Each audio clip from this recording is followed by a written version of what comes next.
Everybody, we're all led to believe a lie. We're led to believe that we are not God. We're led to believe that God is out there and some institution or some organization will make conscious contact with God for you. Don't ever let yourself be tricked by that insanity. You were told by Jesus himself. You were told in the book of Psalms. You were told by Moses. You are God. I am. Elizabeth Barrett Browning wrote a little short poem about that meeting with Moses and God. Earth's crammed with heaven, and every burning bush afire with God. And those who truly know take off their shoes, while the rest sit round it and pick blackberries. Elizabeth Barrett Browning, 1861.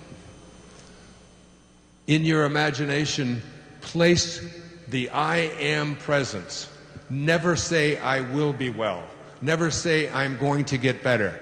I am perfect health.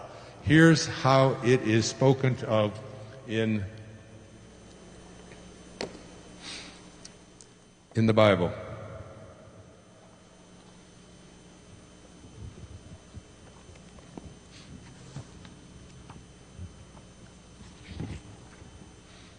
In the presence of him whom he believed God, who gives life to the dead and calls those things which do not exist as though they did. You got to learn how to do that.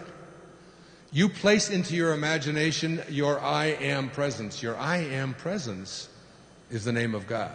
You place that into your imagination. And then when you go to sleep at night, you take the words from the book of Job.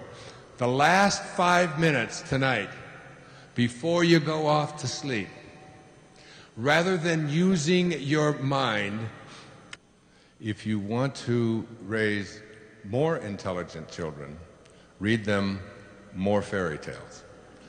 In other words, allow their internal world to be one in which they are stretching their imagination. They're looking beyond just the things that we call normal. One of the most influential people in my life, and one of the most significant things that occurred to me in my life, happened when I was about 26 years old. And I was a school counselor in Michigan, and I had given a talk to the entire school parents, the mothers and fathers, the night before. About 2,000 people in the auditorium. And I had sort of outlined what it was that I wanted to be able to provide for their children. As the head of the counseling department there, I had just received my master's degree. I guess I was 27 years old, 1967. And that was Monday night, and Tuesday, a girl walked into my office. Her name was Nancy Armstrong, and she said, "My mother heard you speak last night." And she was so touched and so impressed by what you had said and what you wanted to be able to provide for the children, for the children of this school. This was a high school. That she's a member of the Book of the Month Club, and she, as a result of purchasing a certain number of books, they gave her a gift book, and the gift book that they gave her was a compendium, a collection of writings from philosophers, from psychologists, from poets, from just great thinkers over the centuries.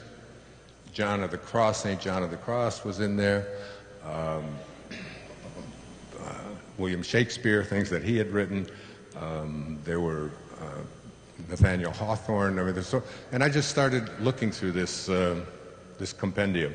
And the mother said, I will never read this. Nancy told me, she said, my mom said she'll never read this.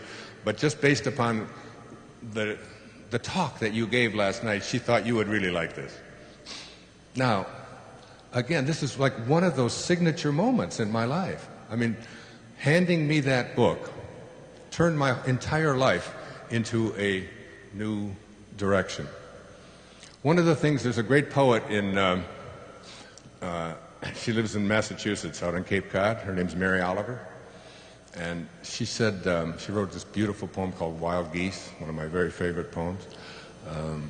But she was asked the question, what are the three most important things that you can do to reach a higher level in your life?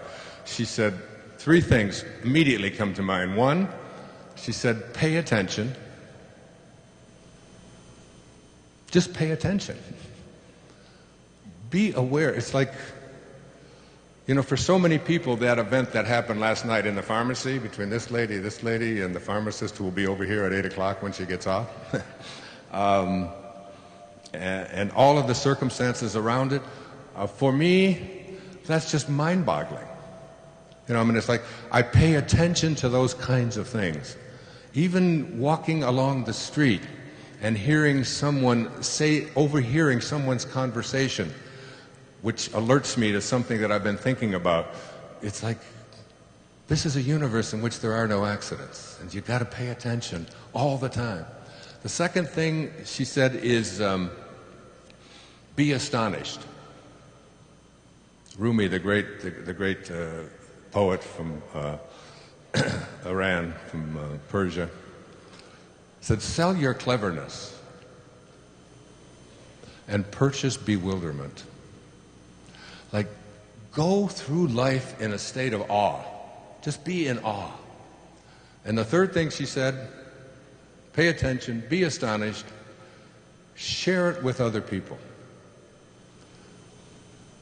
Just three simple things. Well, when Nancy handed me that book, it was the same day that I was going down to university, Wayne State University, where I was just admitted to the doctoral program. And I had to fill out my plan of work, and I had to decide what direction my doctorate was going to take. Do I go this way through behaviorism? Do I go another way through psychoanalytic studies? Do I go this way through rational emotive therapy? What direction do you go? There's 100 directions that you can go, and what do I want to study, and so on. And I had it all figured out. I knew what I wanted to do. I wanted to study with B.F. Skinner, and so on. It doesn't matter. The details don't matter. So she handed me this book, and I finished the school day. It was around 3 o'clock, and I had a 7 o'clock appointment with my advisor, Dr. Mildred Peters, and she was one of the lights in my life, one of the most significant, important people in my life. She was one of these people who just always believed in me. She was the only professor I ever had that I really felt love from. She was an older woman, probably younger than I am now, but and she, it was 3 o'clock, and I had to make a decision about driving down to the university. Do I drive down now? Or wait for the traffic to clear and wait in the library, all these things. So I sat there and I decided to open this book. And at the back of this book, because I brought it with me, and I was not here tonight, but I have it at the hotel here, and I read it again yesterday for the first time since 1967. I've carried this thing and had it with me. And at the back of this, section 5 of this book, was a section called The Whole Man. The Whole Man, W-H-O-L-E, The Whole Man. And there was an essay by Erich Fromm. There was an essay in there by Stuart Mill. And there was an essay by Abraham Maslow. And the essay was called The Whole Man. And it concluded, I wrote out the conclusion to it, and this is what he said. He said, the study of crippled, stunted, immature, and unhealthy specimens can only yield a crippled psychology and a crippled philosophy. The study of self-actualization of self-actualized people must be the basis for a whole new universal science of psychology. And basically what he said is, rather than making predictions about what is possible or not possible for human beings based upon the weakest among us, the most neurotic, the most psychotic, the ones of us who aren't functioning, the ones of us who we have placed labels on and so on, he said, there are other people, there are a very small minority of people, but these are people who live at an exalted level of consciousness. They live beyond, they're not raised to be ordinary. And most of us have been raised to be ordinary in our lives, meaning we have been told what our limits are. We have been told what's not possible for us. We have been told how far we can go, what we can accomplish, and what we can't accomplish, and what our limitations are. And reading that essay on the whole man basically turned my entire life around. I drove down to the university. I had my meeting with Dr. Peters, and I told her, I don't want to study what's wrong about people. I want to study what's right. Maslow said, I got to be a student of Maslow's later in my life, and he was just dynamically influential in my life. He said, if you ever want to be in a helping relationship with another person, if you just want to reach out and help them, he said, don't talk about their problems, don't talk about what's wrong. My kids will tell you that I very seldom do that. Talk to them about what's wrong. He said, because if you understand a very simple premise that we become what we think about, and if what we think about is what's wrong, or what's limiting, or what we can't do, or what's impossible, then we will attract more of that into our life. So that as a therapist for many years, I would spend no more than 4 or 5 minutes talking about whatever this problem is that brought you to me. And the rest of the time was always focused on, where do you want to go? What do you think is possible for you? And when they'd start talking to me about, well, they'd say, whose fault is it, that you're where you are? Why are you so unhappy? Well, almost always it was their mother's fault, Mothers take a horrible, horrible rap on this thing, And I used to say to my patients when they would start telling me that it's my mother did this and it's my mother did that, I'd say, look, your mother's responsible for the reasons that you're not happy right now. I said, what I want you to do is leave here and go get your mother and bring her in here. So why would you do that? I said, well, I'm going to treat her, and then you're going to get better. And you can see the absurdity of that. That Maslow spoke about the importance of self-responsibility. So he had these characteristics or these qualities that were so impactful to me, but this idea, where I differed from Maslow, is that Maslow said that only a very small handful of people were ever capable of reaching the pyramid, this highest place on the ladder. And that if you really, I differed with him on this, I argued about this, and thought that if anyone can do it, everyone can do it. Thank you. That each and every one of us has within us this divine capability, this divine capacity. And the problem for most of us, and even Maslow pointed this out to me many times, is that most of us just don't really don't know who we are. We think that we're these bodies that we're in, and so we go through our lives believing that this thing and what I own, and it's like this is what is called the false self, what Muktananda called the false self, the part of us that believes that who we are is what we do and what we have and what we accumulate and how other people think of us. This is just the ego. It's the false self, It's the part of us that has just been raised to believe that who you are is what you accomplish. And who you are is what you own.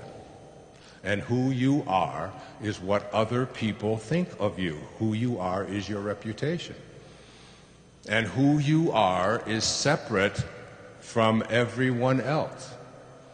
And most egregiously, who you are is separate from God. We've been raised on these kinds of belief systems. And we've been raised to believe as little boys and little girls that this is what it is that we are to strive for.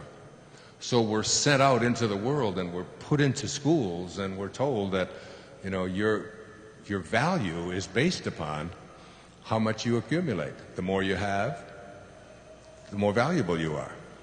On your accomplishments. The more you accomplish, the more more merit badges you accumulate, the more things that you are able, more promotions that you get, the more merit badges that you accumulate, the more important that you are. And we have a tendency to believe that who we are these bodies that we're located in. And yet it's just all so superficial. I mean, I have been in so many bodies just in this incarnation since 1940. I mean, I was in a body this big. I was in a body that was 3 years old. I was in a body that lived in an orphanage for 10 years. I was in a body that was 20 years old. And when I was in that 20-year-old body, I really believed that that's who I was. And now I'm 72 years old, and I can't find one cell of that body that I was in when I was 20. And this is true for every single one of us, that we just keep who we are is something called our divine soul. And this divine soul, Maslow didn't talk too much about it, but he encouraged me to really go into that direction. That the I that was in that body when I was 20 years old is still here. You know, the poets speak about this, you know, Emily Dickinson used to say, she'd hold up a handful of dirt and she'd say, this quiet dust was gentlemen and ladies and lads and girls, was laughter and ability and sighing and frocks and curls. This passive place, a summer's nimble mansion where bloom and bees fulfilled their oriental circuit, then ceased, like these.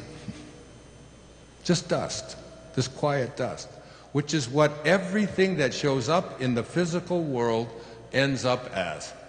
It ends up as dust. So who we are, our true essence, is beyond the physical. It is metaphysical, beyond, bigger than the physical. The I that steps inside of this body is the infinite part of us. The soul, this I, the same I that's in a 72-year-old body, that was in a 10-year-old body, that was in a 30-year-old body, has no form. My mom passed away July the 22nd this year, just a few weeks ago. And when they weighed her body, before she died, she had a certain number that was placed on the body. And then that morning, my brother walked into the room, and she looked up and she closed her eyes and took her last breath at 96. And they weighed her body. It weighed exactly the same as it did when she was alive. And yet she was dead. So her life is weightless. You can't weigh your life. You're not this body. You're not its possessions. I spent a long time, from the time I was 65 until now, immersed in something called the Tao Te Ching. I wrote a book about it. The day I turned 65, the day after that, I gave up everything that I owned, then walked away from it and handed the keys to my secretary, who's back at the bookstore, Maya, and told her to get rid of everything that I have. All my clothes, all my shoes, I've got only sandals, and just left it. And studied something called the Tao Te Ching. The Tao Te Ching, T-A-O, Tao, T-E-C-H-I-N-G, means Tao, T-A-O, means the Great Way. It's the Chinese word for God, the Great Way. T-E means the virtue of. Ching means book. So it's the virtue, the book of living the virtue of the Great Way. And this book, I called it Change Your Thoughts, Change Your Life, for one full year, the year 2006, from January to December, I took each of the 81 verses of the Tao and lived it and practiced it and made it a part of my life.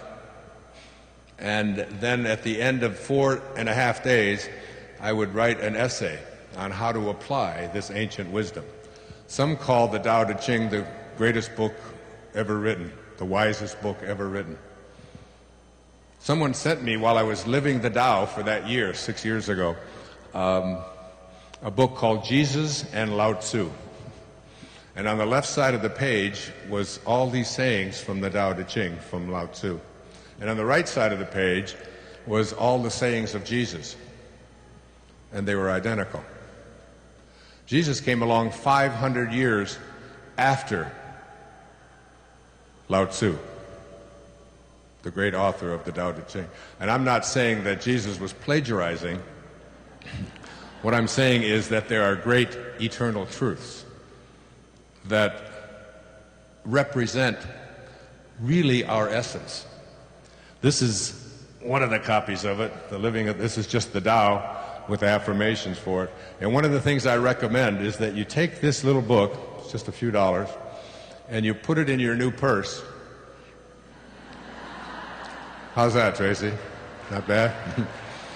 Made out of recycled plastic water bottles so they don't go in the ocean and ruin our planet.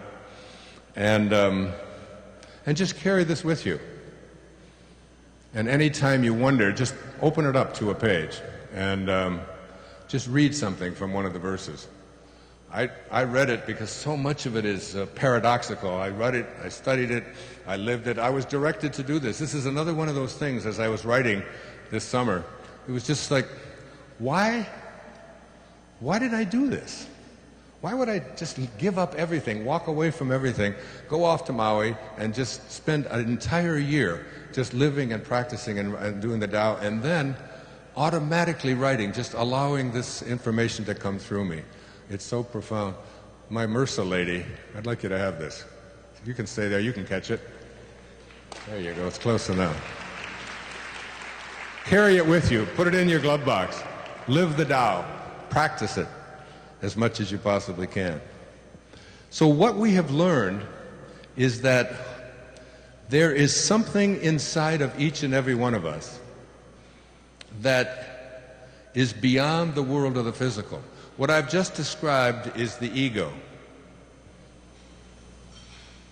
The ego has 6 components, which I've already gone through. The ego says, who I am is what I have. So you send your kids off to school and teach them that the more you get, the nicer things that you have, the better you are than other people. Who I am is what I do, what I accomplish, so go to school, get good grades, and the better grades that you get and the better school you get into, the better person that you are. Who you are is what other people think of you, your reputation, so go out into the world and be concerned about what everybody else has to say what everybody else thinks of you, because that's more important than what you think of yourself. Who you are is separate from everybody else, so get into competition with everybody else and attempt to defeat them, and if you don't, then you have to go after them, and this is the cause of all of the wars and all of the conflicts and all of the problems that we have on our planet. There doesn't have to be any conflict at all. The Dalai Lama said that if you take all of the children on this planet and have them meditate for 1 hour a week on compassion, on love for other people, on compassion, we could end all violence on our planet in 1 generation. Imagine that.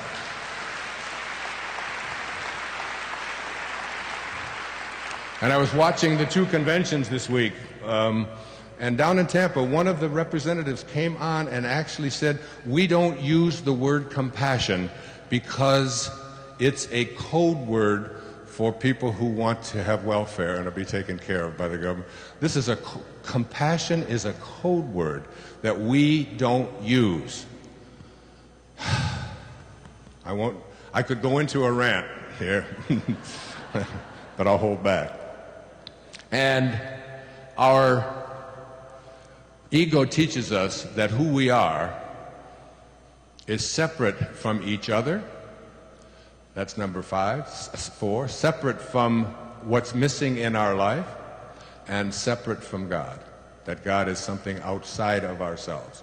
This is the ego. And the ego is the part of us that needs to defeat and needs to win and needs to be better than, and so on. And it's the part that causes so much stress and so much anxiety and so much killing and so much sadness in our life.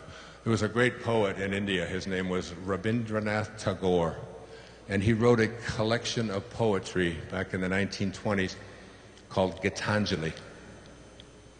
And one of the poems was about the ego. It goes like this. I went out alone on my way to my tryst. But who is this me in the dark? I step aside to avoid his presence, but I escape him not. He makes the dust rise from the earth with his swagger. He adds his loud voice to every word I utter. He is my own little self, my Lord. He knows no shame. But I am ashamed to come to thy door in his company. That's the ego. That's what we have raised ourselves on. It's called the false self. It's false because it's a belief that who I am is what I have. The Tao teaches let go of what you own and what you have. Who I am is what I do. The Tao teaches do little and accomplish great things. The Tao does nothing. It leaves nothing undone. My son has taken that one to heart. I'll say, Sans, come on, get going, let's go. He says, I do nothing. I leave nothing undone.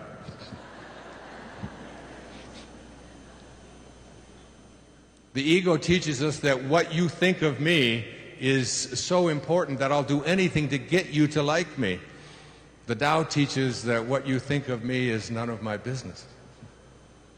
And Maslow, in his definition of self-actualizing people, these people who are at the very, very top of the pyramid of human needs, teaches us that who we are is something so divine and is incapable of being destroyed. That's who we are. Who we are is divine, and this is our soul. And our soul, I wrote these words out just the other night to share with you. The ideal of your soul, now this is the I that I've been speaking about. This is in the invisibleness that has been in this body as this body keeps changing and changing and changing and changing. It goes from just a tiny little speck and ultimately to where my mom left, just a few weeks ago. And then 2 days later, they put my mom's body into a furnace and they gave us a little vial of dust. That can't be my mom. That can't be this woman who had a husband, my father, who walked out on her and forced her to put us into orphanages until she could get us all back together. That can't be this woman who worked so hard her whole life, who is such a divine, beautiful soul, such a loving, sweet piece of God. That can't be her. Not this little vial of dust. Who we are is not this body we're in or anything that it owns. Who we are is an infinite being.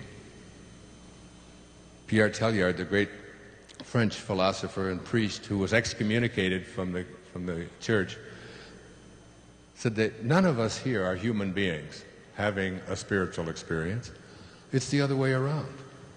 That all of us are infinite spiritual beings having a temporary human experience.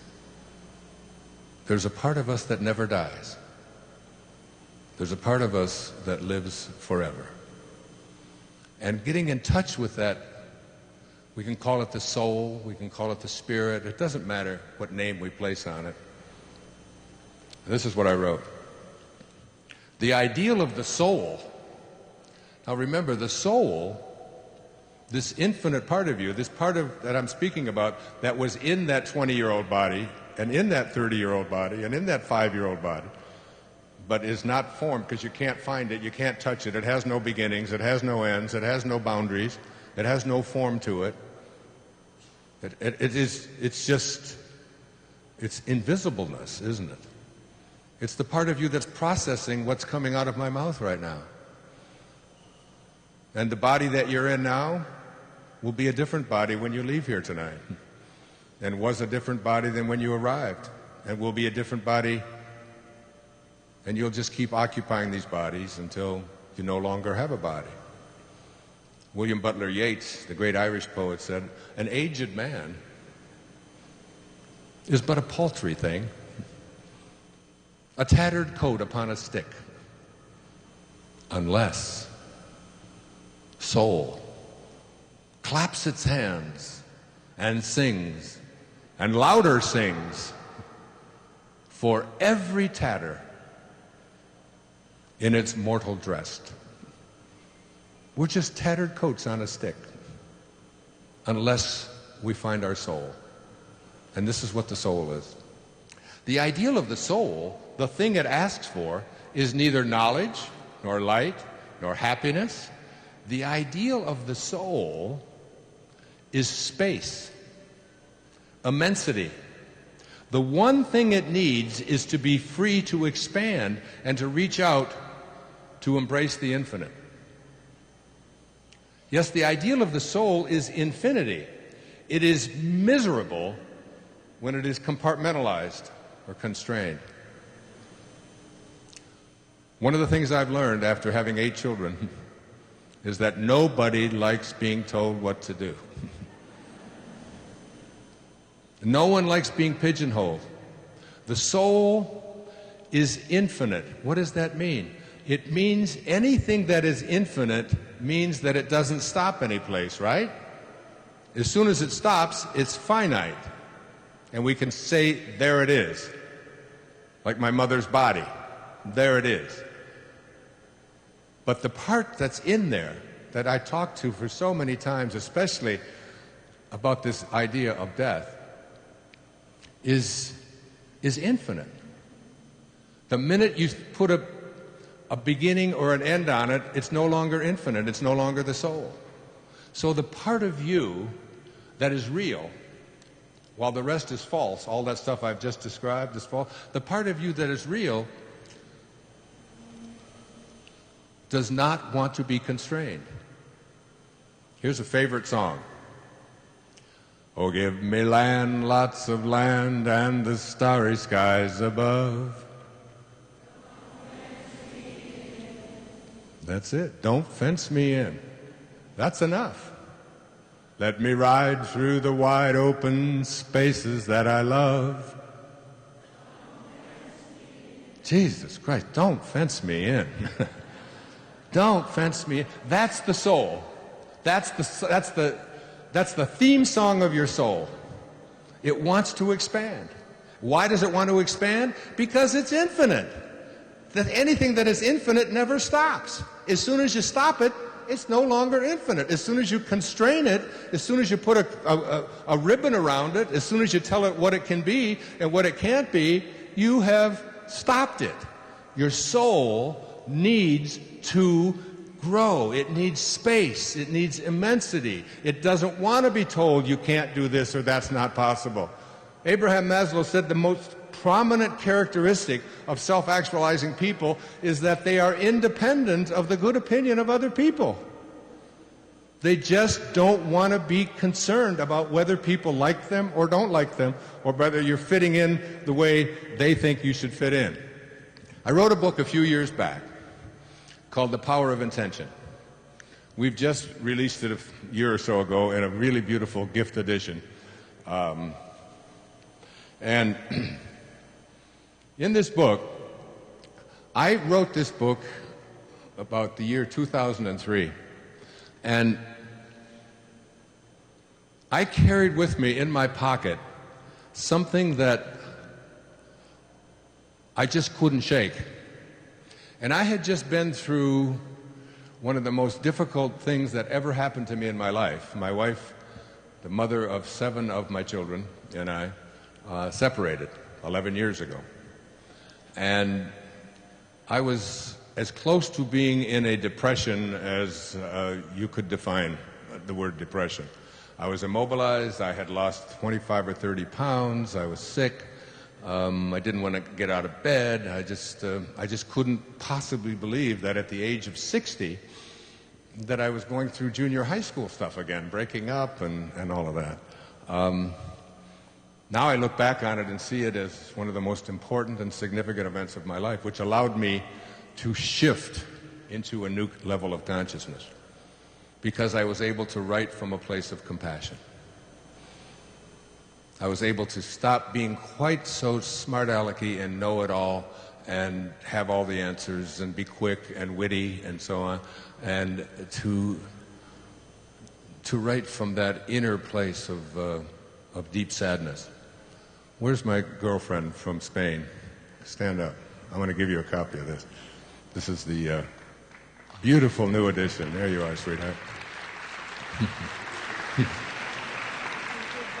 You're so welcome. God bless you. Yes. So I carried with me this on a card, a laminated card. It was from Carlos Castaneda, The Power of Silence. And he said, in the universe, there is an unmeasurable, indescribable force which those who live of the source call intention. And that absolutely everything that exists in the entire cosmos is attached to intent by a connecting link. We all came from this place called intention. We were intended into this physical universe from a source that we're all connected to. He said further, sorcerers, not booga-booga magic sorcerers who with smoke and mirrors, but sorcerers, meaning people who live of the source, live connected to God, are not only concerned with understanding and explaining that connecting link, but they are especially concerned with cleansing it of the numbing effects brought about by the concerns of living at ordinary levels of consciousness. That is one of the most profound things I had ever read. I was in a as close to a depression as I can think of, immobilized, and yet I sat down and started to write from that place. And everything in my writing, everything in my life began to turn. Miracles began to happen, healings began to take place, and public television specials on this idea. And so I wrote these words about that if there is intelligence behind life, and there is every reason to believe that there must be, then all of that intelligence is innate in each creation of that intelligence. Now you got to hear this. I feel like Bill Clinton speaking there. Now listen to me. Listen to me. Hear this. All right? If there is intelligence behind life, and let me give you a reason to think that there is. Here's what Max Planck, Einstein's teacher, the founder of quantum physics, when he received the Nobel Prize for Physics. This is what he said. As a man who has devoted his whole life to the most clear-headed science, to the study of matter, I can tell you as the result of my research about atoms this much. There is no matter as such.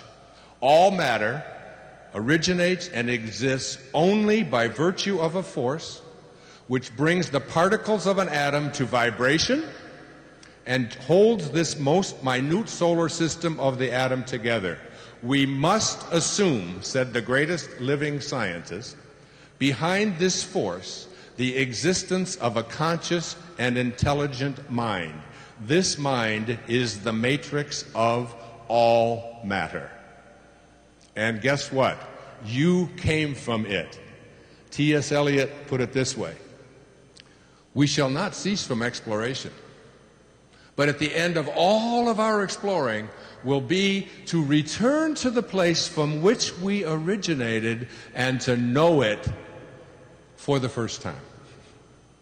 He was speaking about death. I am not. I do not believe that we have to leave our bodies in order to connect ourselves to this source that is capable of producing endless miracles for ourselves. I just really know that. And it's why I had Sage fly up here and tell that little story, because a child knows this, because they have banished all doubt. There was no doubt in her mind because she knew that her mother and her father really believed that she had within her the capacity to send these things away, which we were told wouldn't be able to be sent away without being burnt off, and she was able to do it through love. The Course says there's only two emotions in this universe: love and fear. And everything that is fear cannot be love. And everything that is love cannot be fear. I was diagnosed with leukemia. I'm sure many of you know that. It's been all over the TV, and they did a big special on it and so on. And I say and stand up here in front of you, all of you, and say, I am well. I am perfect health. I do not... Thank you. I do not allow myself to put those kinds of thoughts into my consciousness. I did for a very short time. And then when I did, because I know, honestly I know, since I was a young boy living in foster homes, up until right now, I know that I've been in some kind of training. I sometimes call it ascended master training. I don't know what it is. But it is something that these kinds of events and things that I've just written 60 of them in the last 60 days, these kinds of the kinds of things, even my wife and I separating, and my wife and I love each other very much. We're very, very close. We spend a lot of time together. She just spent 2 weeks with us, all of us together as a family in Hawaii. We're deeply in love, and we love each other and we love our children. We just have opted to do it a little different than everybody else does. But there's an awareness within me. And when I was diagnosed with this leukemia, I went into something called fear. Subconscious fear. I wasn't walking around saying, oh my God, I have leukemia, I'm in my 70s, I'm going to die.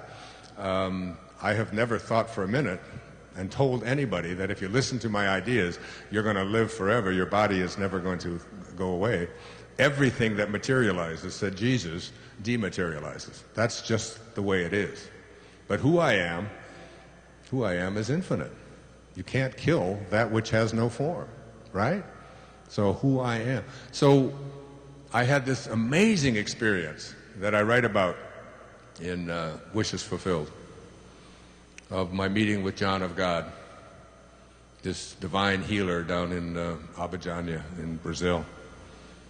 And the thing that happened in that experience, which I haven't got time to talk about tonight because we'll be here till midnight if I do, is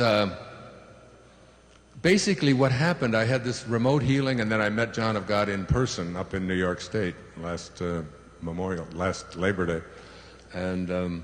and he looked at me and just said, "You are well. You are perfect health." That was it. But what happened when I came out of that experience with him, that I don't know how many of you saw the Oprah show that I did with her on it. Did you see that? Oprah kept saying over and over again,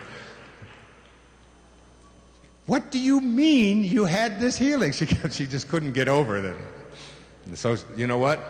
3 days after we had that meeting, guess what? Guess where Oprah went? Abidjan. She went down and met with John of God. I don't know if it's been on TV yet, but she went down and had the experience. And but what I think happened is that they called it a healing. But what basically I think took place is they took out any fear that I had within me that was even subconscious about this thing, because I had stopped doing yoga and I had slowed down and I wasn't feeling well and I was getting some of the symptoms that you get when you have leukemia, like some bruising and night sweats and just some of the things that I was told, these are the symptoms that you have. And thankfully, all these people from around the world sent me all kinds of things off the internet telling me how it's incurable and you can't fix it. And but my kids gave me this wonderful gift called an iPad, which is great. And they have a little button on it called trash. And it even makes a little noise. It goes, whoop, and off it goes into trash. So anything that comes into my consciousness that is not consistent with my I am perfect health, I am well, goes into trash, and it's gone. And that's something I would urge all of you to do. But what happened after that experience with John of God is that they just injected me with this incredible infusion of what I call divine love, which I'm going to do a seminar on in January in Maui. You're welcome to come. 7 days after that experience, I went out and on my 71st birthday, and all I wanted to do was just reach out to homeless people. I gave away thousands of dollars.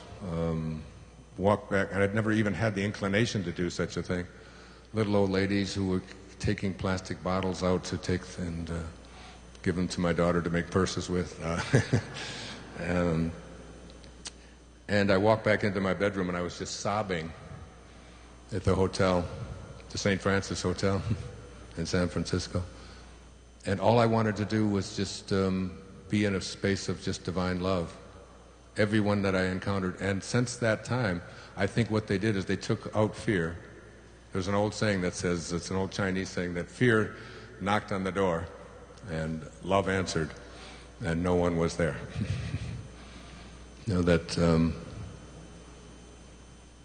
And I've just been in that state ever since. My kids will tell you. It's just been, and they're great beneficiaries of this. Because all I want to do is give everything away and just be in a state of divine love. So, if there is intelligence behind life, and there is every reason to believe that there must be, then all of that intelligence is innate in each creation of that intelligence. Which means all of the intelligence that created you is innate in the creation that is you.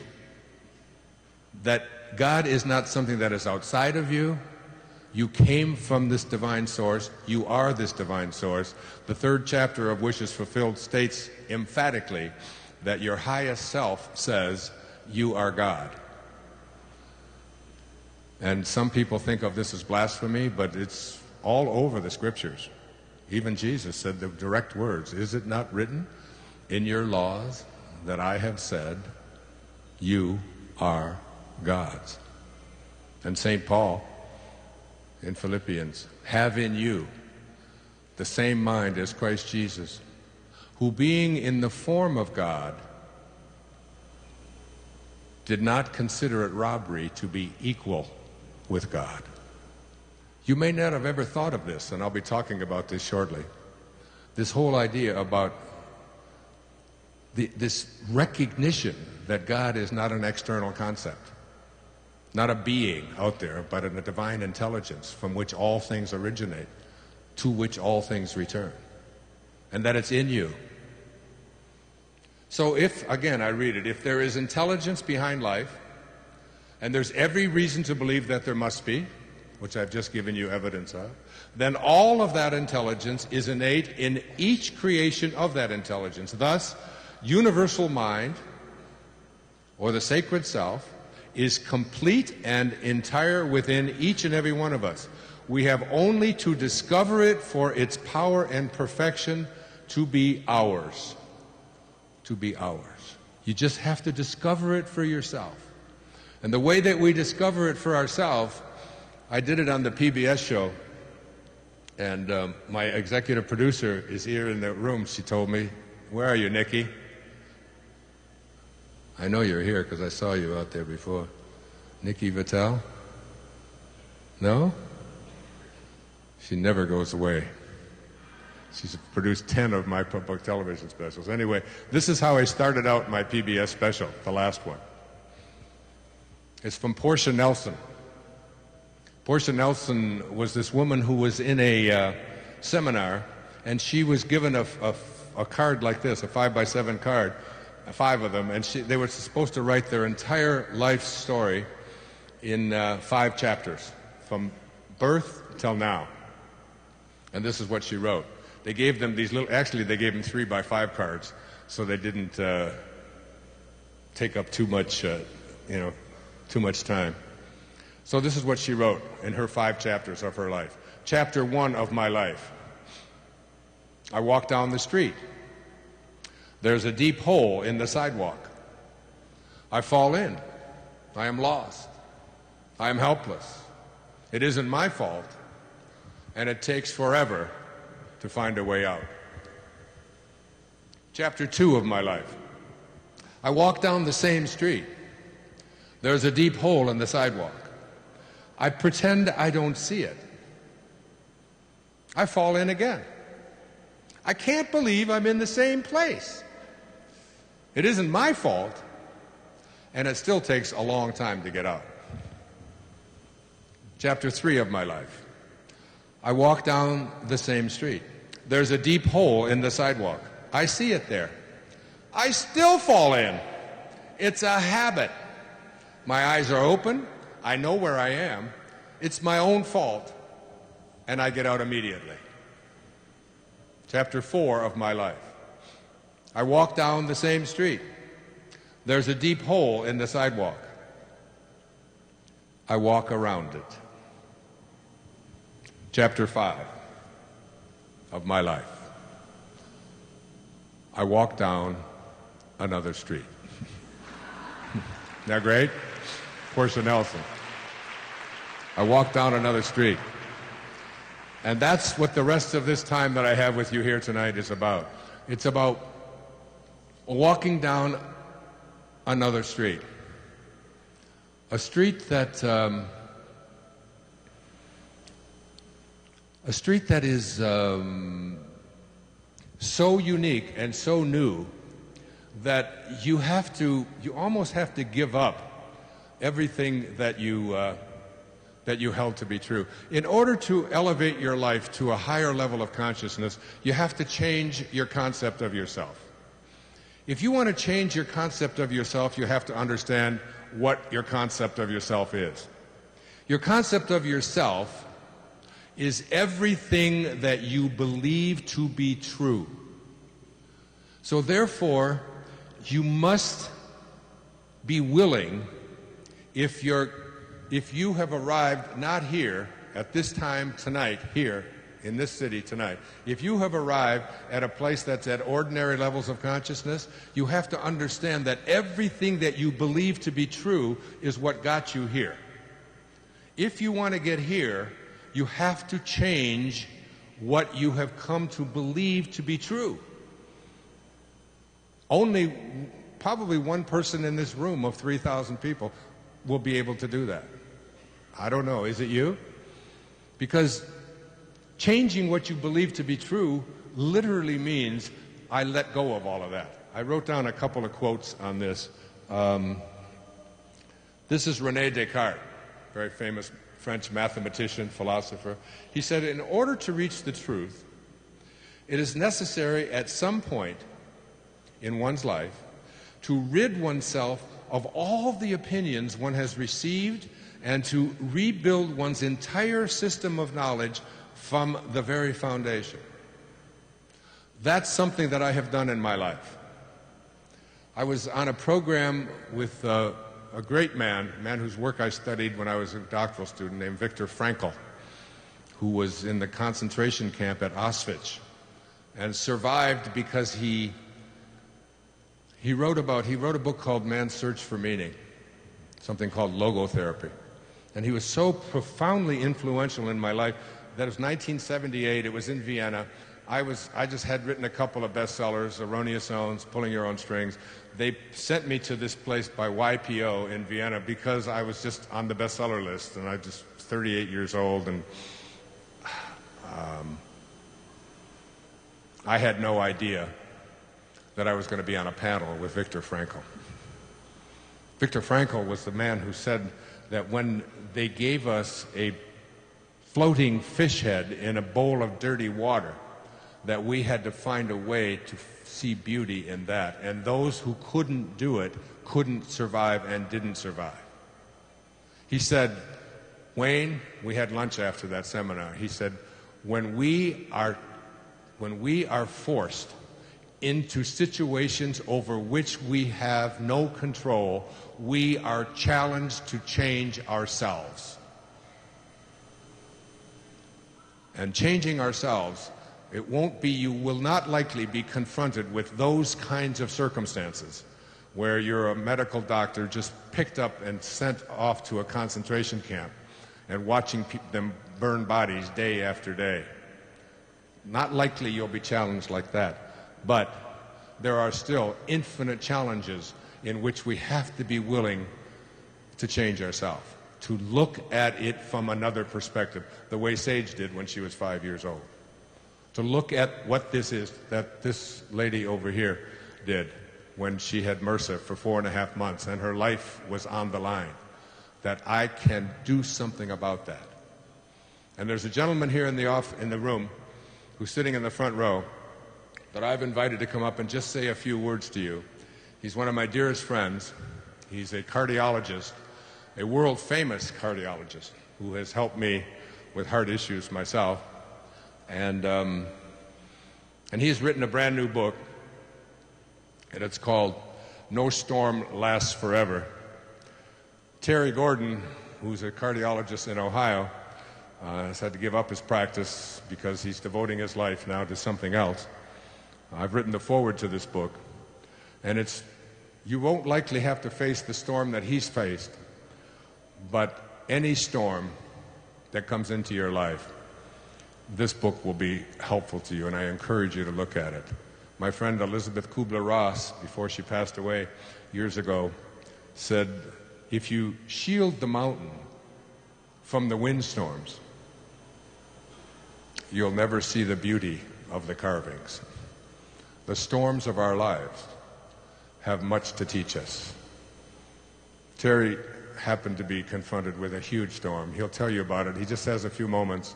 But I've asked him to come to fly him here tonight. His name is Dr. Terry Gordon, my cardiologist, and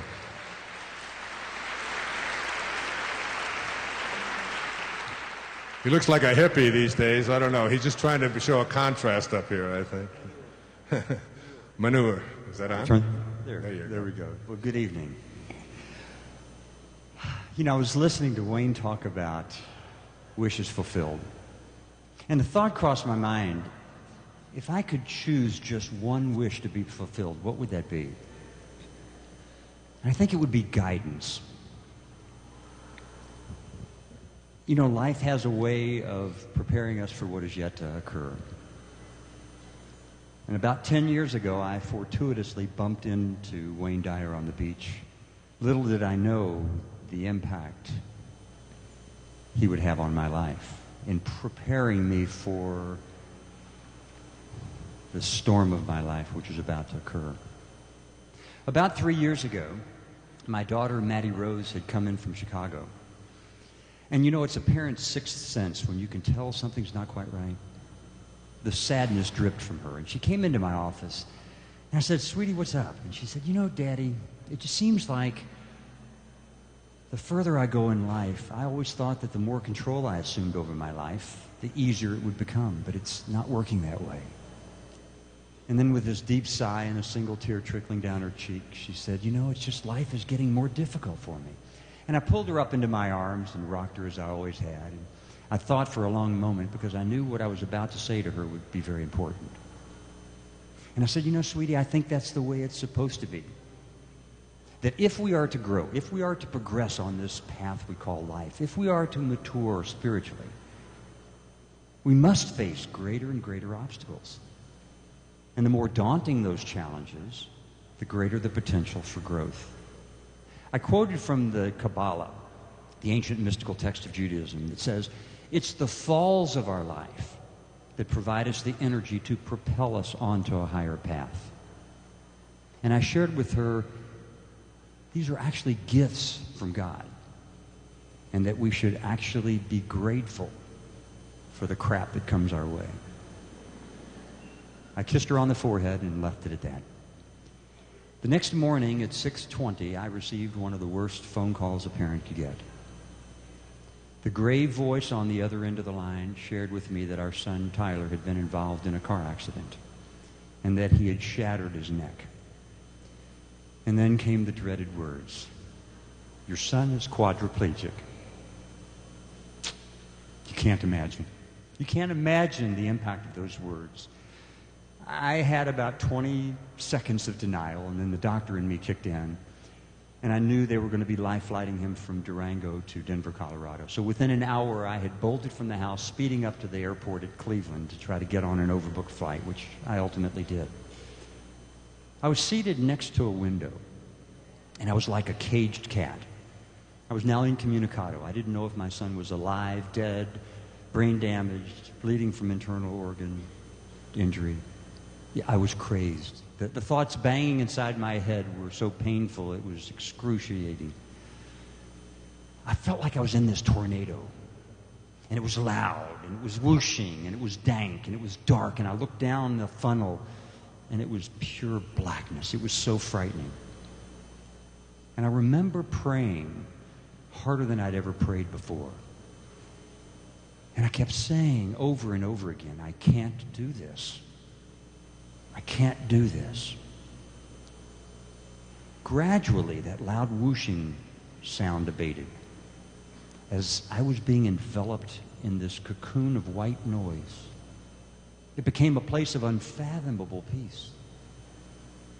And as I said, "I can't do this," I can't tell you I heard the voice of God, but I heard God speaking to me when he said, "Yes, you can. You can do this." And I said, "But I don't know how."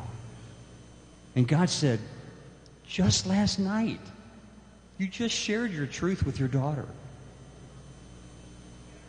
You just gave her wise counsel. Know that everything is in perfect order.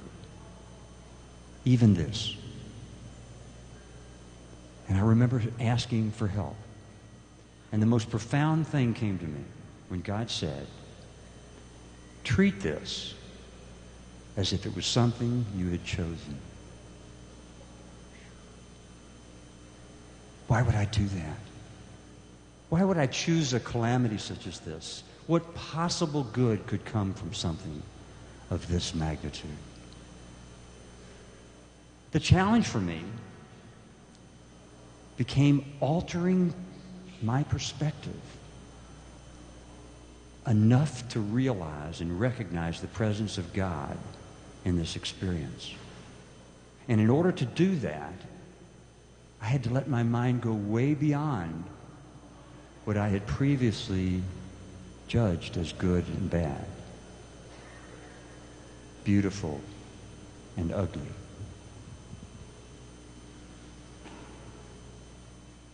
The beauty of this.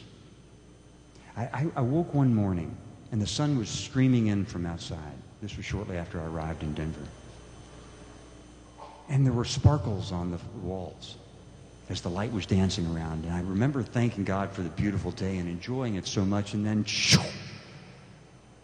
I was drawn right back into the quagmire.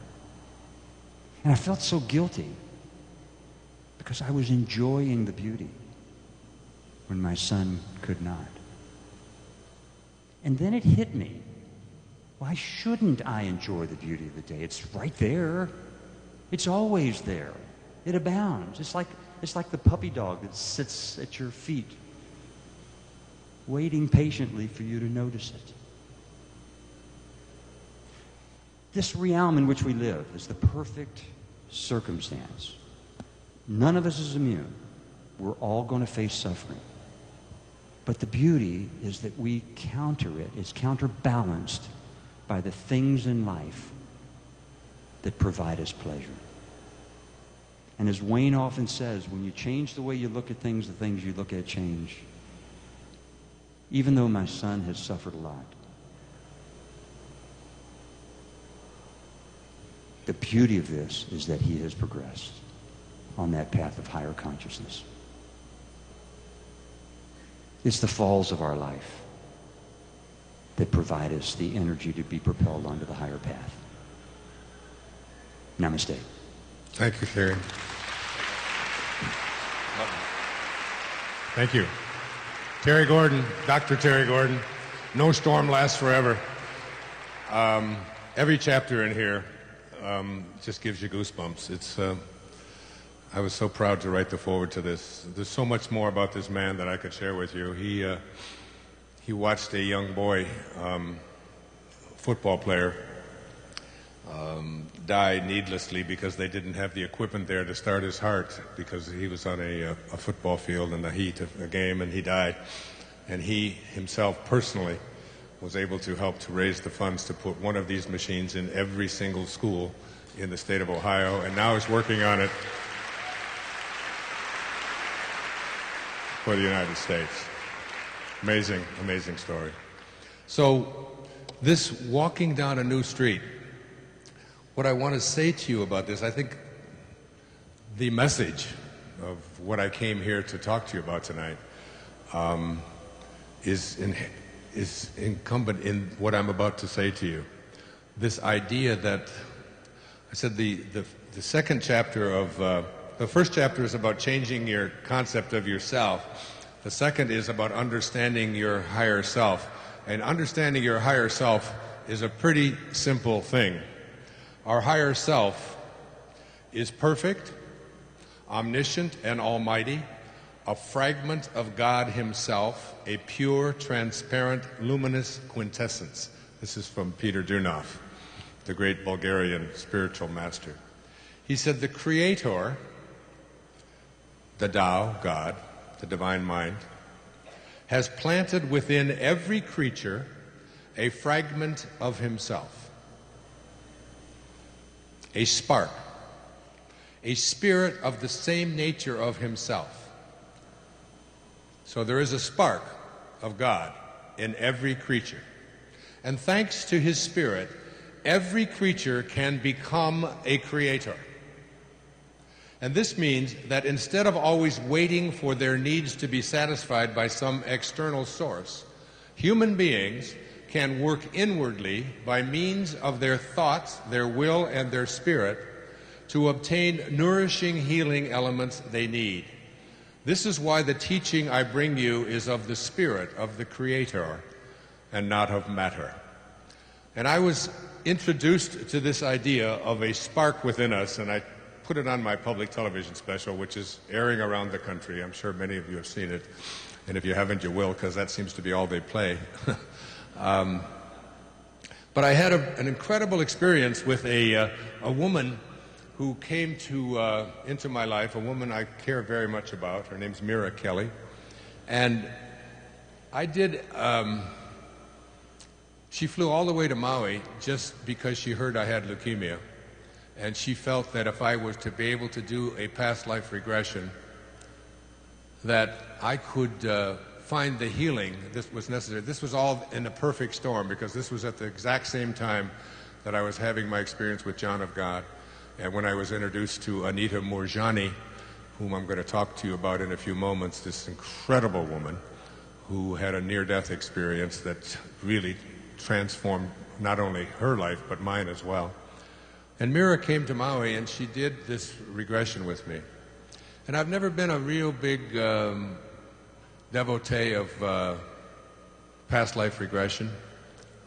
Brian Weiss is a very close friend of mine, a man I love very much, a man I respect enormously. He'll be speaking here this weekend.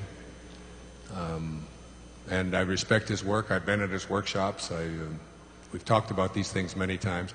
It's just never been one of those things that have really touched me. But when I had this experience, I can still remember every single detail of what transpired with me. And I found myself back, I don't even know what the dates were, what the times were, but I was in a cave, and I was an old man with a white beard and long white hair, and I was trying to convince my son. Now this was so real to me. This isn't like a story that I made up, because I can remember everything that I was wearing, what the cave was like, what the light that was coming in. I mean, every detail of it I can give to you. And I wrote it and put it in Wishes Fulfilled because it was just such a profound influence on my life. And it was, so I was this old man, and I was trying to teach, this was several hundred years ago, probably several thousand years ago, and I was trying to teach my son, who wanted to take revenge because my wife had been murdered by people who had come into this village and killed people. Even recalling it now is emotional for me. And as I sat there and I was trying to convince him not to have hate in his heart, that when you have hate in your heart, you've got to fill your heart with love, even for those who don't agree with us and don't do what we like. I always like this passage. I brought it with me today from Jesus, from the book of Luke.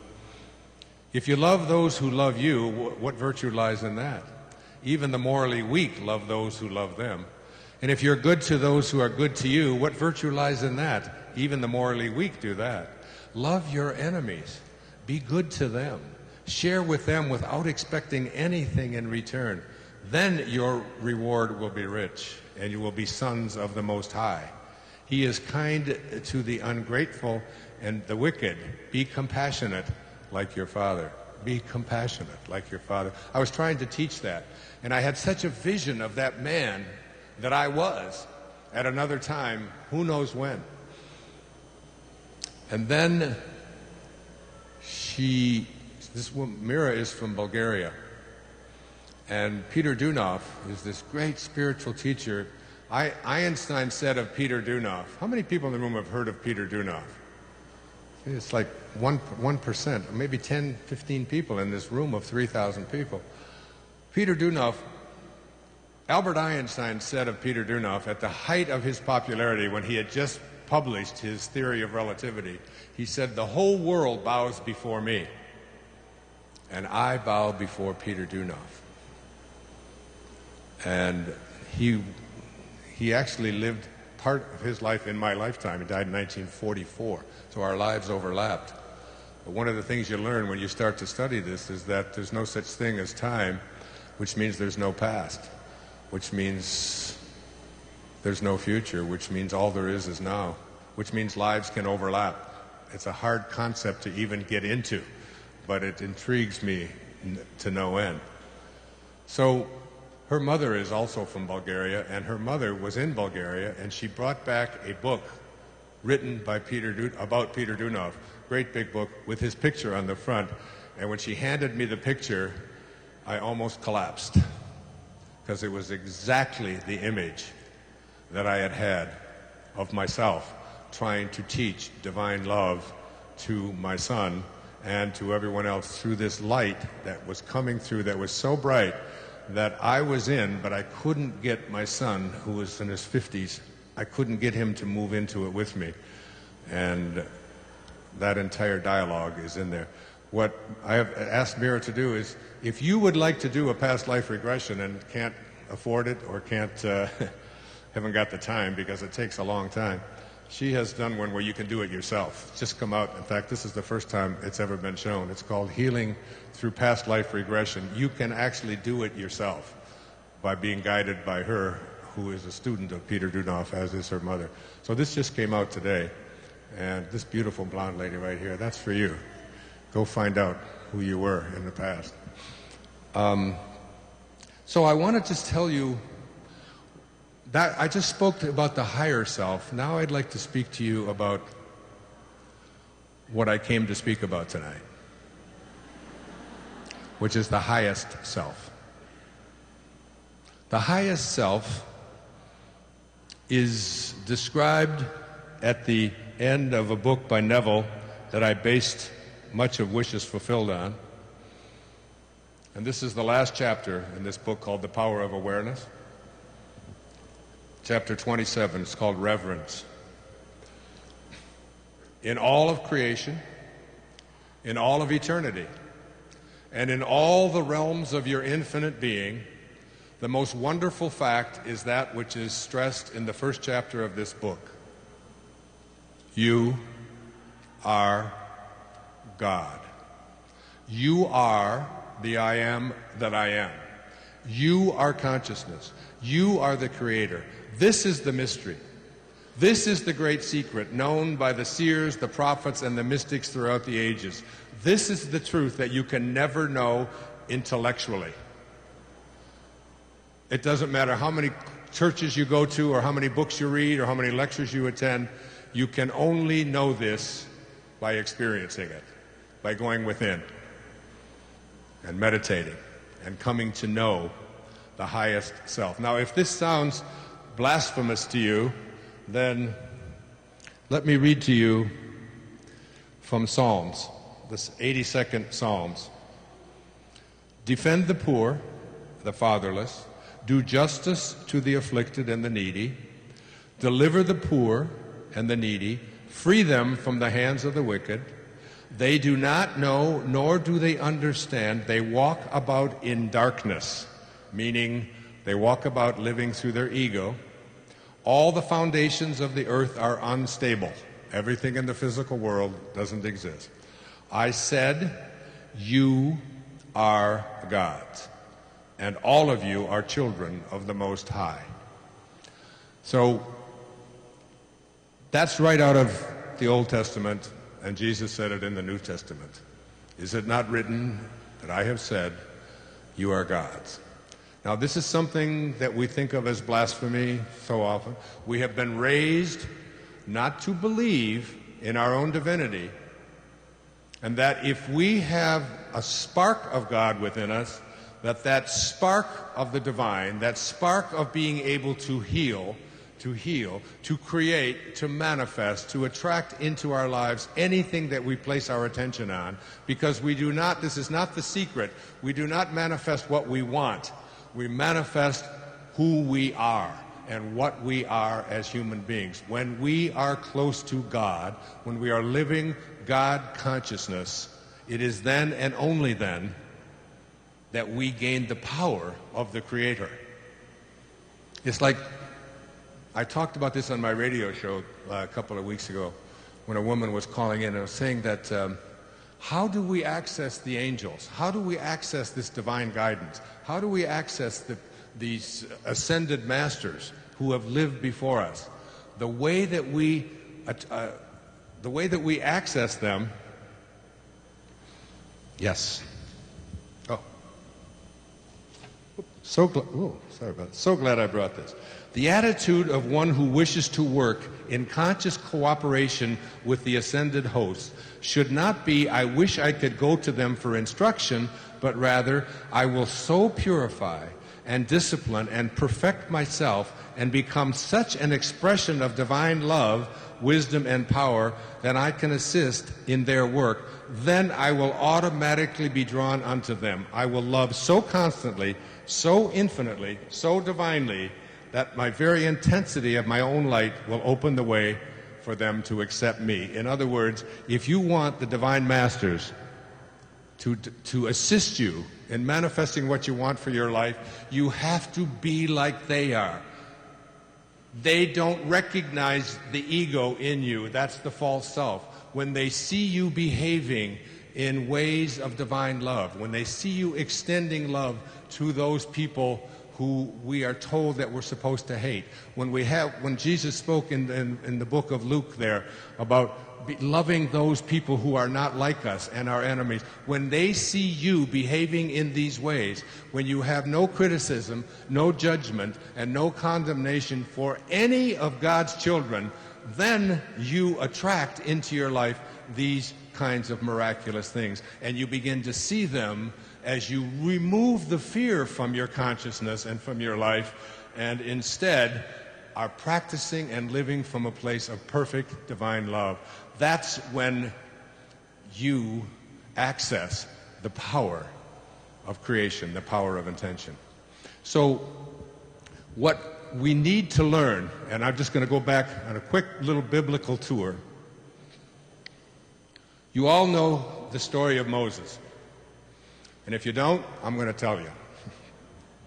Back in the times of the Pharaoh, now this goes back 1,300 years before the birth of Christ. This goes back 800 years before Lao Tzu. This is the oldest spiritual text extant on the planet. It's called the Torah, or the first 5 books of the Old Testament, which is what the Torah is: Genesis, Exodus, Leviticus.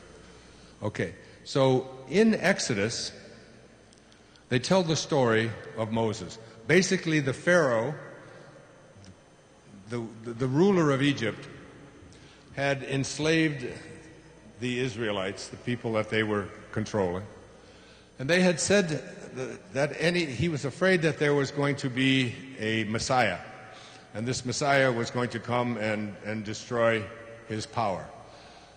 So he had ordered that all male children born were to be systematically executed, all right, in all of the Israelite children. So this woman gives birth to this little baby, and she is told that the soldiers are going to come and kill him, drown him. And if she didn't cooperate with that, she would be drowned as well. She would be killed. So rather than have her baby killed by the Pharaoh, she wrapped him in cloth, put him in a basket, waterproof basket, I assume, and put him on the Nile and floated him away, gave him up. As the story goes, as legend tells us in the Torah, this baby was picked up by a woman and raised as her own son because she loved this baby so well. It turns out that the woman who found this little baby was the Pharaoh's daughter. So Moses is being raised by the Pharaoh's daughter, and the Pharaoh is his grandfather. And about the age of 17 or 18, Moses gets himself into a squabble, a fight with one of the soldiers who is persecuting one of the Israelites, and Moses ends up killing this soldier. So he knows that when the Pharaoh finds out, even though it's his grandfather, finds out that he has killed one of his soldiers, he is going to be executed himself. So he takes off, and he runs across the Sinai and escapes and lives there, marries a woman named Zipporah. They have these children, lives out there for 40 years. He is a shepherd. And one day he's out there walking on the Sinai, and he comes across this bush. And this bush, not George W., not that one, all right? He comes across this bush that is burning. And the bush is burning, but it's not being consumed. So, and all of a sudden, according to this legend, according to the Torah, this spiritual text, this bush starts speaking to him, and that is God speaking to Moses. And he is telling Moses, well, here, let me just share it with you.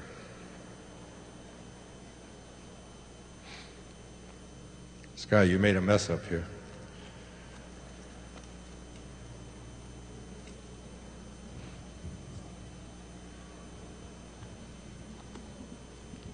So, the Lord saw that he had gone over to look. God calls out to him from the bush, and he says, Moses, Moses. And the first words that Moses speaks to God are, here I am, he answers. This is Exodus 3, verse 5. Do not come closer, he said. Take your sandals off your feet, for the place where you are standing is holy ground. Then he continues, I am the God of your father, the God of Abraham, the God of Isaac, the God of Jacob. Moses hid his face because he was afraid to look at God. And he goes on. And God tells Moses, you are to go to the Pharaoh, and you are to lead your people out. All right? And Moses asks God, but who am I, that I should go to the Pharaoh, and that I should bring the Israelites out of Egypt? And the bush, God answers, I will certainly be with you, and this will be the sign to you that I have sent you. When you bring the people out of Egypt, you will all worship God at this mountain. Then Moses asked God, if I go to the Israelites and say to them, the God of your father has sent me to you, and they ask me, what is his name? What shall I say to them? And God replies to Moses, I am that I am. This is what you are to say to the Israelites. I am has sent me to you. God also said to Moses, this is my name forever, and this is how I am to be remembered in every generation.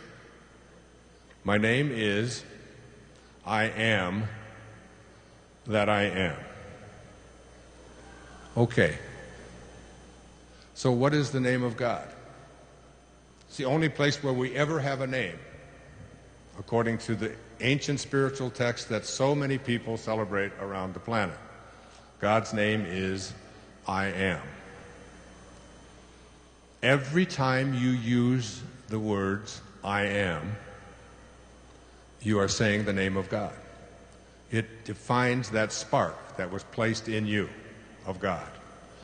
And in the book of Joel, it says, let the weak man say, I am strong. Now this has become the basis for the highest self and the application of what I call wishes fulfilled. It's the I am presence that is within each and every one of us.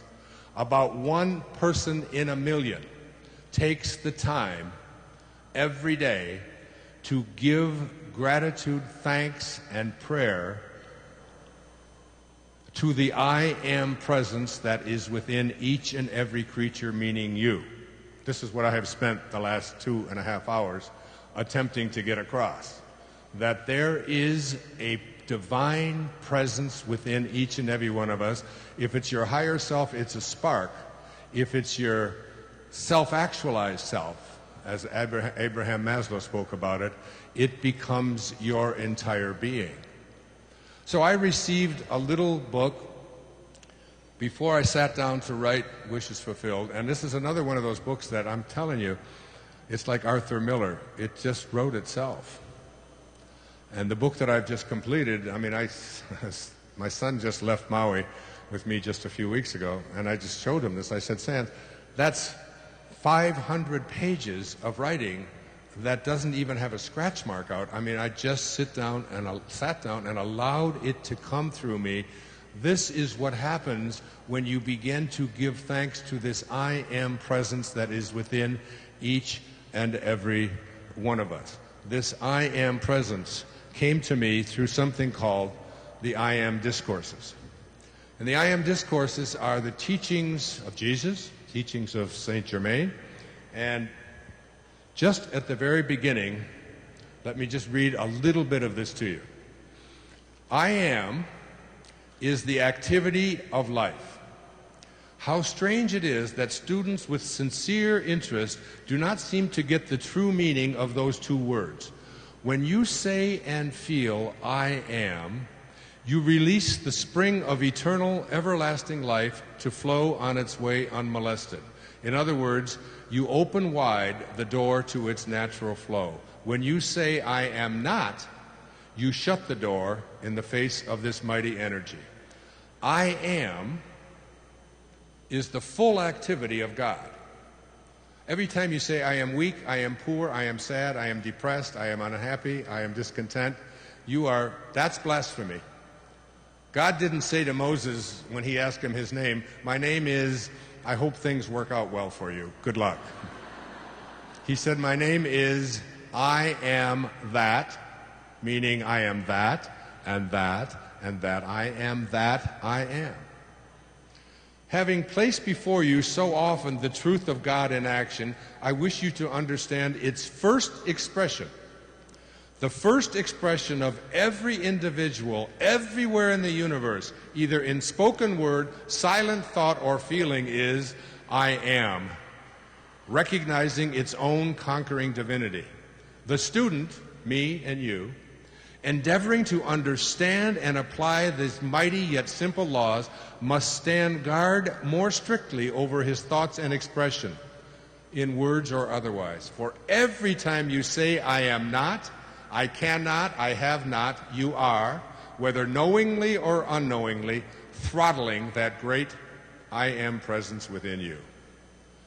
Every time you use the words I am, and the basis of Wishes Fulfilled, the basis of this book, and the last 5 chapters of this book are basically taking this premise that I am is the name of God, and it is the name that you use, and just watch and see how many times in a day you use that term, I am.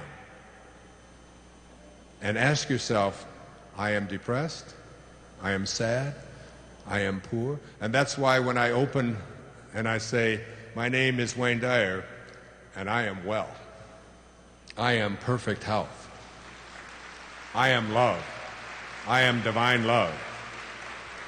And it's what our friend here with Mercer was saying as she was doing this meditation, this beautiful meditation that was created, where they actually took the words, I am that I am, in ancient Hebrew from 1300 years BC, that's 3,300 years ago, and created the sound that goes with them.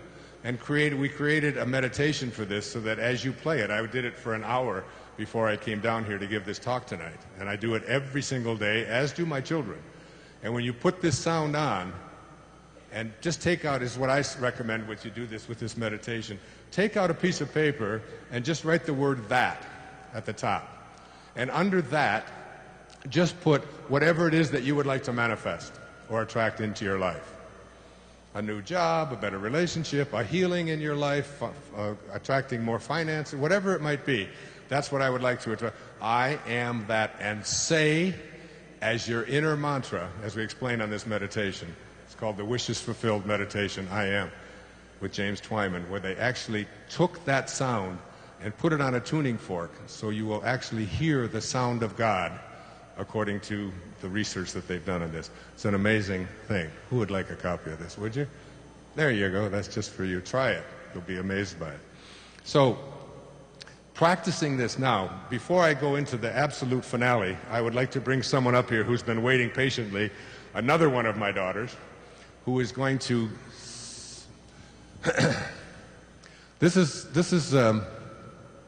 This person that I'm about to introduce you to, who's going to sing a couple of songs for you to break this up so I can give you the finale, which all of this has been foreplay, by the way. So the orgasm is coming. Whoops.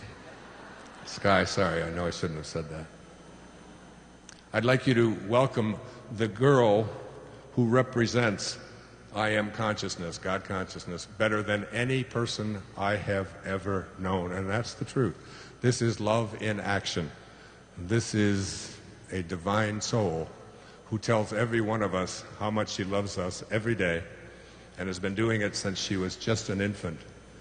And she sings with the voice of God. So ladies and gentlemen, my beautiful daughter, who's now 31 years old, I can hardly believe that.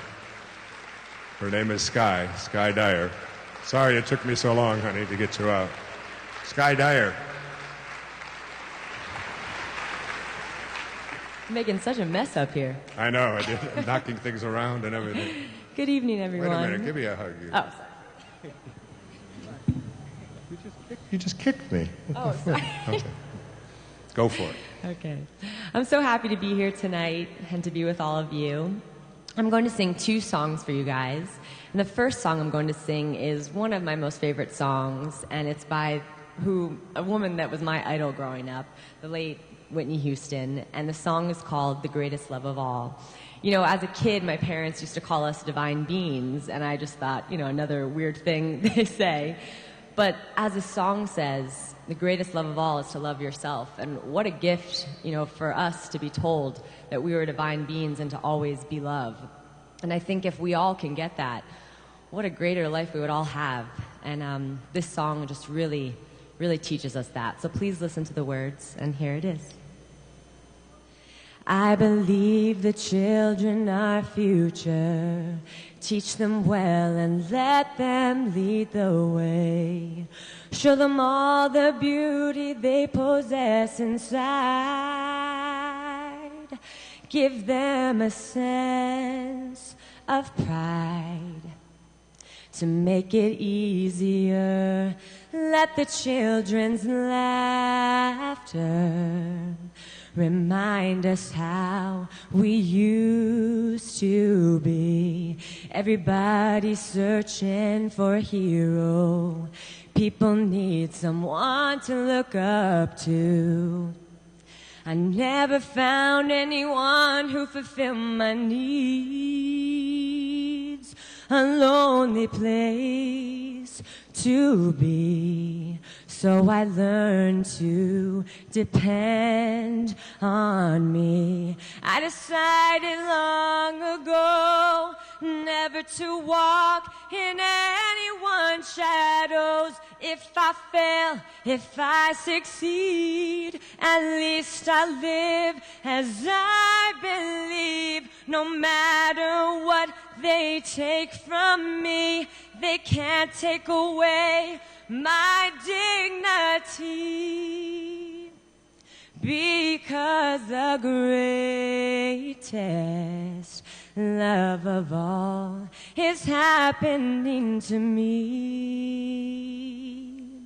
I found the greatest love of all inside of me.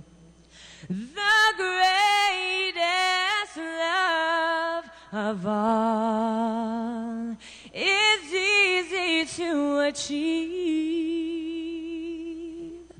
Learning to love yourself, it is the greatest love of all. I believe the children are future. Teach them well and let them lead the way. Show them all the beauty they possess inside. Give them a sense of pride to make it easier. Let the children's laughter remind us how we used to be. I decided long ago never to walk in anyone's shadows. If I fail, if I succeed, at least I live as I believe. No matter what they take from me, they can't take away my dignity.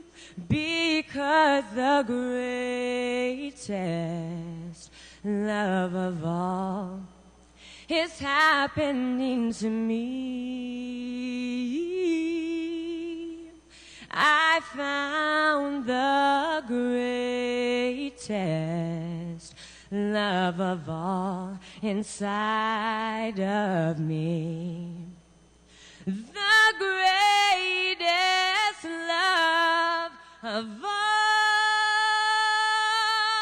is easy to achieve. Learning to love yourself, it is the greatest love of all. And if by chance that special place that you've been dreaming of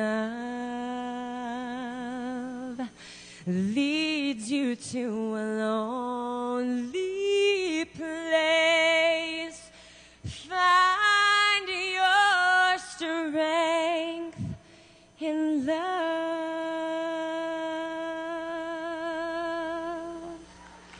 Woo. Thank you. Beautiful. Beautiful. So beautiful. Thank you. The words to that song are so profound based on the talk we're giving here tonight and what I've been speaking about. Because Jesus would ask, who is God? And he said so simply, God is love. And he that dwelleth in love dwelleth in me, and I in him. Finding the greatest love inside of you is really finding God. That's really what God is. So beautiful, Sky. That's as beautiful as I've ever heard you sing that. Thank you, honey. Thank you. And this next song I'm going to sing is a really special song to me.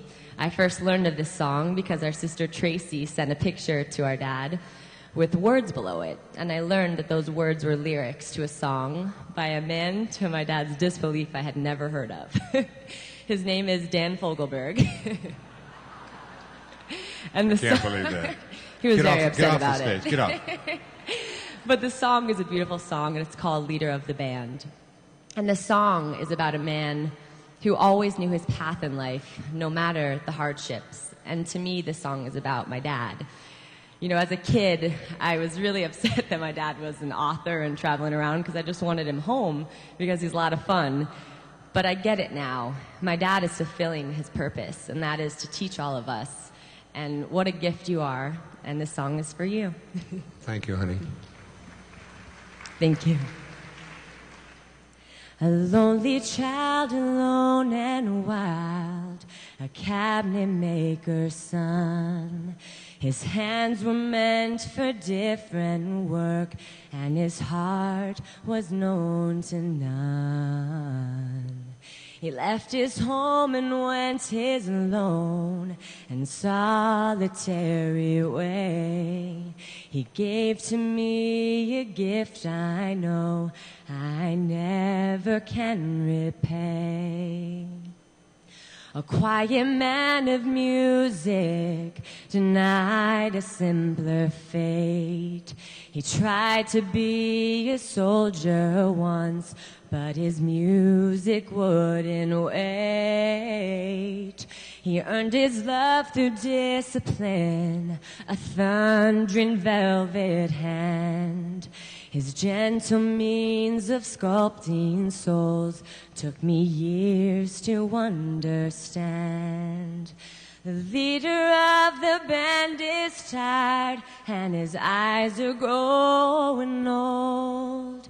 But his blood runs through my instrument, and his song is in my soul.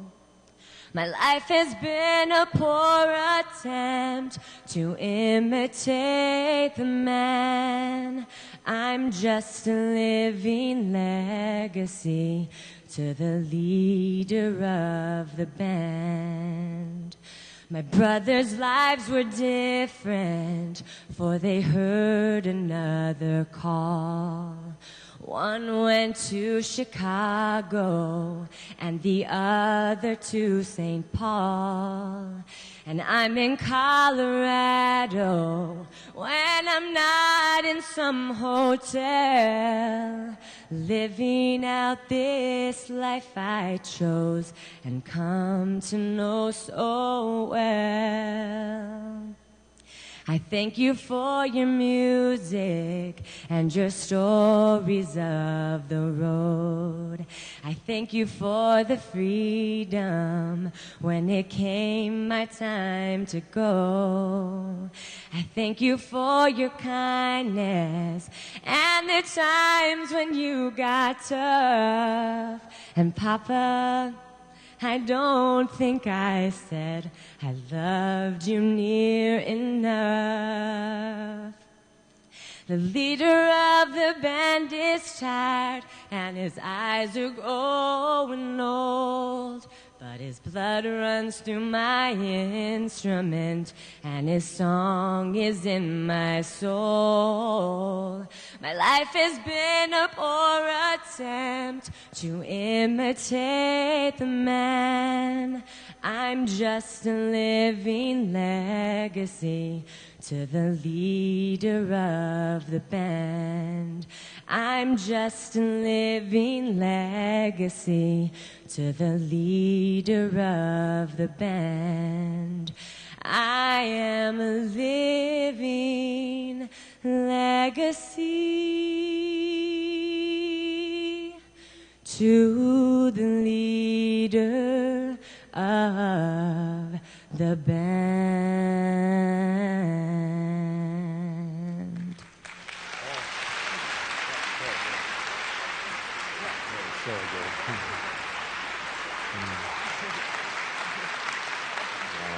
Thank you. That's my baby. One of them, Sky Dyer. Beautiful Sky. She has her albums in the back as well. Beautiful, beautiful, beautiful. Oh, my goodness.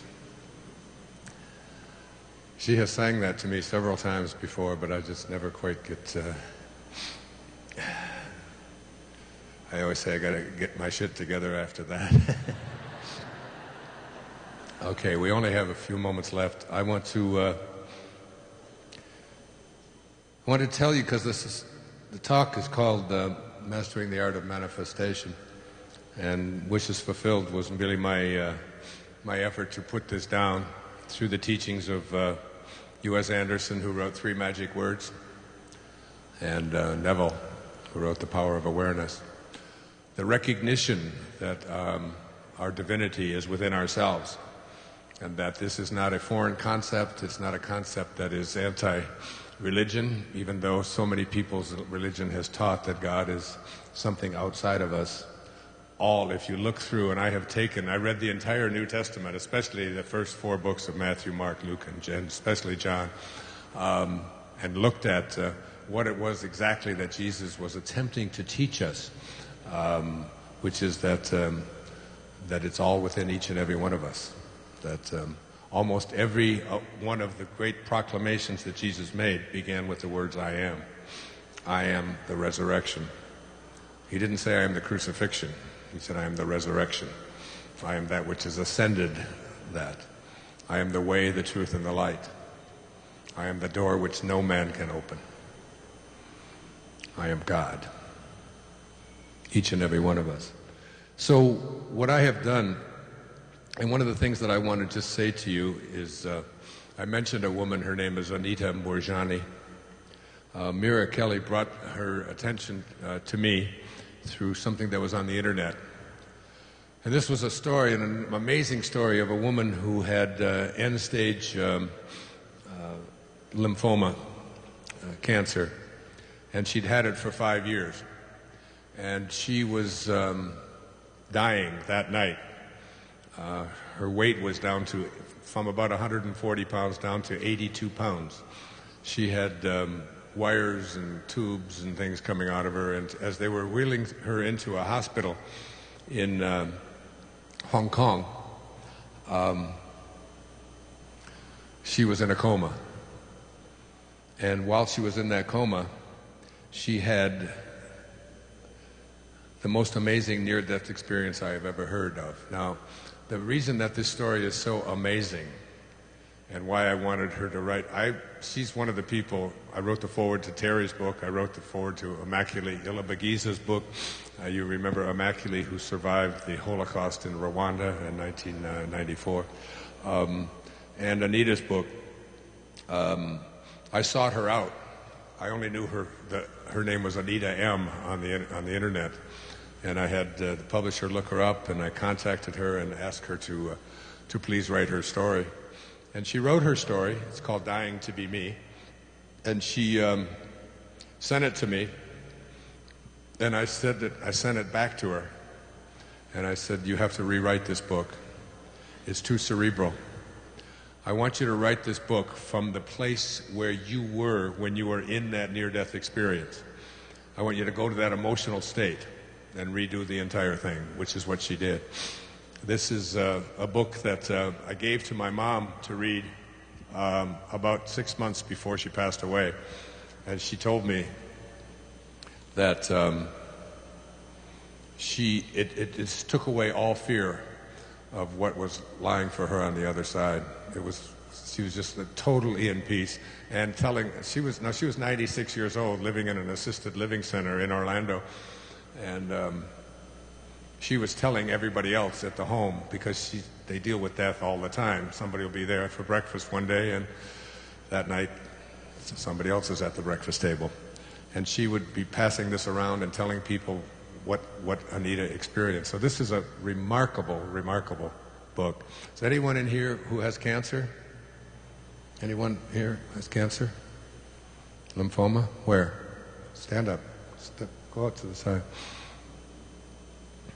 I'd like you to read this. This is, if you don't buy anything else at this seminar, make sure you get a copy of this. I'd like you to have this. This is a gift to you.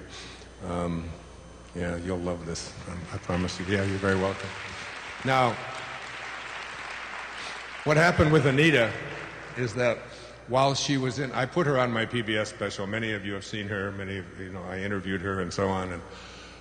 And what happened for her, as she was being wheeled in the hospital, unconscious and ready to take her last breath, she was in a different place altogether. She was observing this entire phenomenon. She actually was able to experience something that I've been writing about lately. It's called higher awareness or higher consciousness, which is the consciousness that happens when you take your attention and place it on whatever you want to think about. It's sort of like in your dream state. Whatever it is that you shift your attention on in your dream state, you become. So if you need to be 20 years younger, you're 20 years younger. If you need your children to be babies, they are babies. If you need your grandmother to be back, she's back, right? In this dream state, which is 1/3 of your life. 8 hours of your life you spend in this state, where all you have to do is place your attention on anything and it manifests instantaneously for you. Then we awake. And as Lao Tzu said, one day I went to sleep and I dreamt that I was a butterfly. And then I awoke. And now I don't know. Am I a man who dreamt that he was a butterfly? Or am I a butterfly dreaming that he's a man? How can I ever know? So what happened for Anita is she would place her attention on her brother who was in India. And he was flying to Hong Kong, getting on a plane in order to come and be there to whisper in her ear and to say goodbye to her. He wanted to be there before she took her last breath. And she absolutely saw this. And she watched the doctors conferring with each other in a corridor away from where her body was. And her body was so wasted, and she would look at this body, and then she put her attention on her health record And they looked on there and said this was her last night. Even the doctors had written on, she will not survive the night. And she was able to place her attention on this cancer being gone, and she saw her medical records change to there is no cancer in her body. She absolutely saw that. Her father was there with her.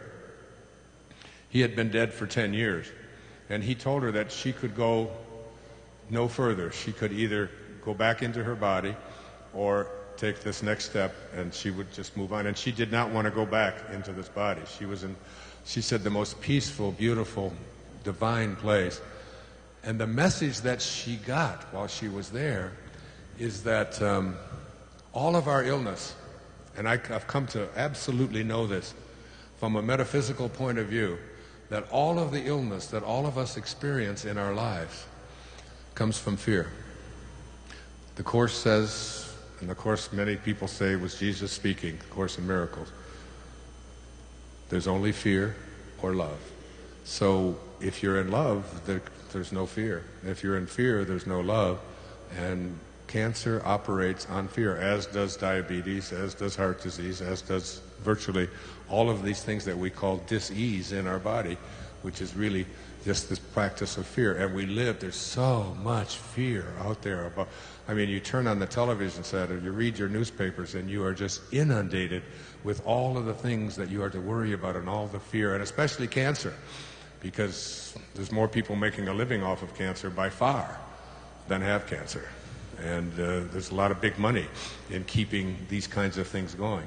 Well, the amazing thing about Anita's story, and why I really want you to look at that, especially if you have anybody in your family who is ready to make their transition. As I said to Anita when she wrote this, I said, this is a book for a very unlimited audience. It's for anybody who knows someone who is dying, is going to die themselves. So that takes care of the entire population. But what it does, because the reason this book was so miraculous is not that she told a great story, because there are many stories that have been told, even in the past life regression. That story that I told you, you made my nose run, is, it's a great story, but the only problem is that when I did that past life regression and saw myself as Peter Dunop, this is a man who was alive at the same time I was for the first 4 years of my life. And I absolutely had a knowing that I was here to teach divine love. And that's what, after I finish this book, that's what's being written. And that's why I'm doing a seminar on it. And it's like I know that there is a way that we can have nothing but love. When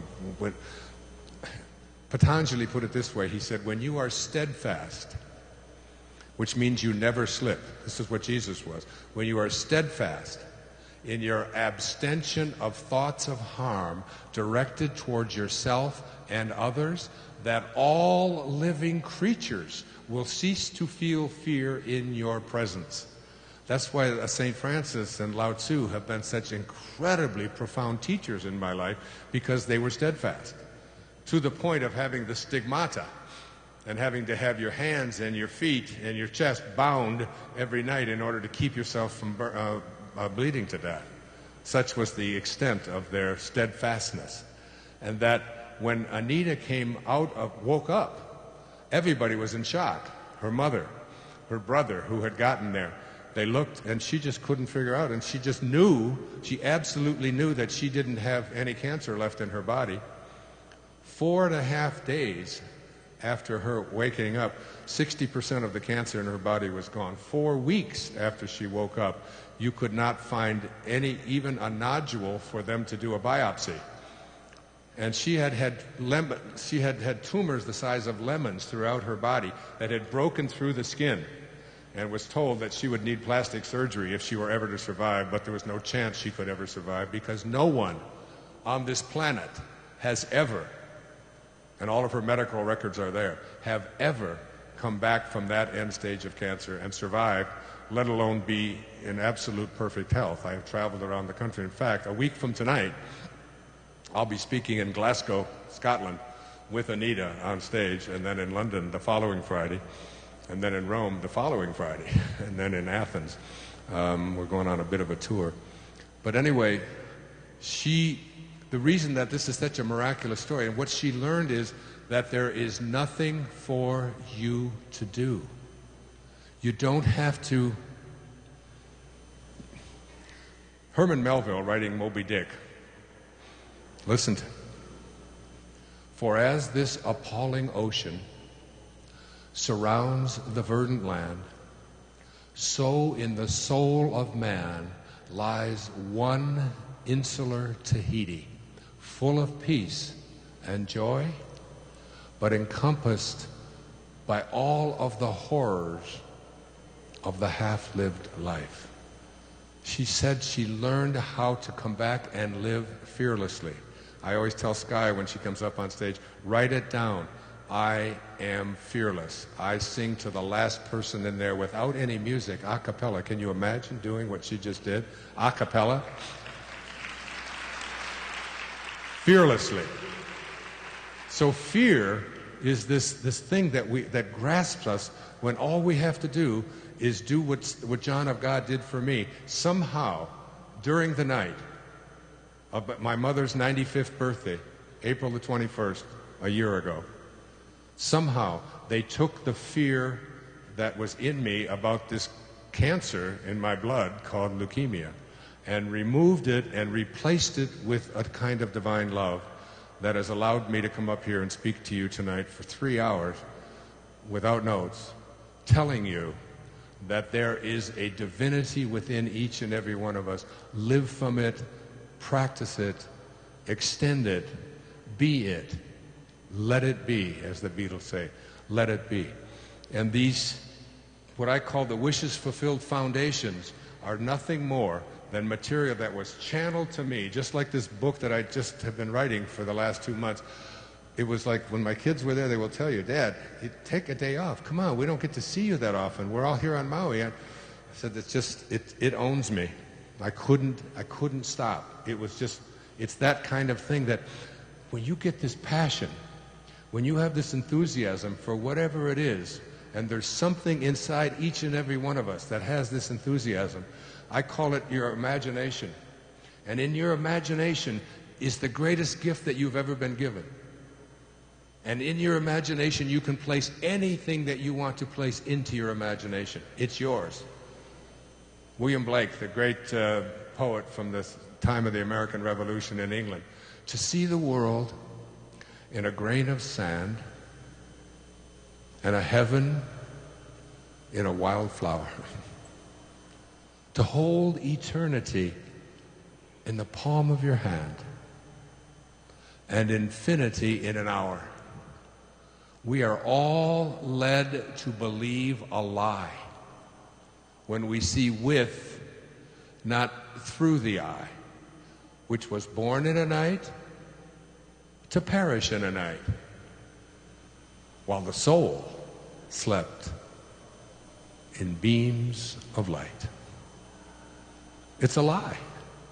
Every bit. We're all led to believe a lie. We're led to believe that we are not God. We're led to believe that God is out there and some institution or some organization will make conscious contact with God for you.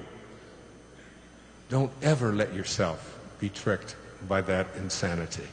You were told by Jesus himself. You were told in the book of Psalms. You were told by Moses. You are God. I am. Elizabeth Barrett Browning wrote a little short poem about that meeting with Moses and God. Earth's crammed with heaven, and every burning bush afire with God. And those who truly know take off their shoes, while the rest sit round it and pick blackberries. Elizabeth Barrett Browning, 1861. In your imagination, place the I am presence. Never say I will be well. Never say I'm going to get better. I am perfect health. Here's how it is spoken of in the Bible.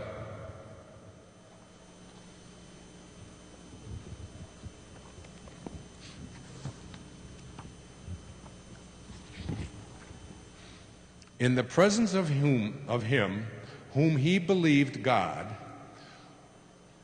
who gives life to the dead and calls those things which do not exist as though they did. You got to learn how to do that. You place into your imagination your I am presence. Your I am presence is the name of God. You place that into your imagination. And then when you go to sleep at night, you take the words from the book of Job. The last 5 minutes tonight, before you go off to sleep, rather than using your mind, which is about to go into and marinate for the next 8 hours in your subconscious mind, which controls something like 96 to 97%. Bruce Lipton will make that real clear on his talk on Sunday night, one of my best friends. Rather than use the last 5 minutes of your day to place into your imagination a review of all the things you don't like and you don't want and you wish wouldn't have happened, which is how you've trained your perfect, beautiful, God-centered mind to behave, to think about what you don't like, about what you don't want, about what's not possible, about who did what to you, about how angry you are, about how the other people are wrong and you're right. Instead, place into your imagination in the last 5 minutes and let it marinate for 8 hours on the idea of whatever it is you have on that little piece of paper called that. I am perfect health. I am well. Not I will be, I am. He calls those things which do not exist as though they did. That's how God works, and you are God. In a dream, in a vision of the night, when deep sleep falls upon men while slumbering on their beds, then he opens the ears of men and seals their instruction. Job 33, 15 and 16. While you are slumbering on your bed, he opens your ears and seals your instructions. Be very careful about what you do in the last 5 minutes before you enter into that dream state consciousness. Because when you awaken, if you have marinated for 8 hours on God consciousness, you will then begin to attract the angels. Doreen Virtue will speak about them. When you are acting like they are, when you are well, you can never say, I am sick. God, is not possible to say that. I am poor. I am sad. I am depressed. That is blasphemy. What I'd like everyone in the room to do, if you will, is to take everything, if you will, off of your laps and take your shoes off if you can, if you feel like it. I'm going to. And place them, because Muktananda, a great teacher of mine, said, when you wear shoes everywhere you go, the whole world feels like leather. And I'd like to play something for you that is going to blow you away. And then we'll close. Back in the 18th century, there was a man named John Newton, and he wrote a song that has become a spiritual classic. He was a slave trader, and he was taking human beings from Africa, putting them on a ship, tying them up in holds, putting them under, you can't even imagine what the horror of that must have been, and selling them into slavery. He was 22 years old.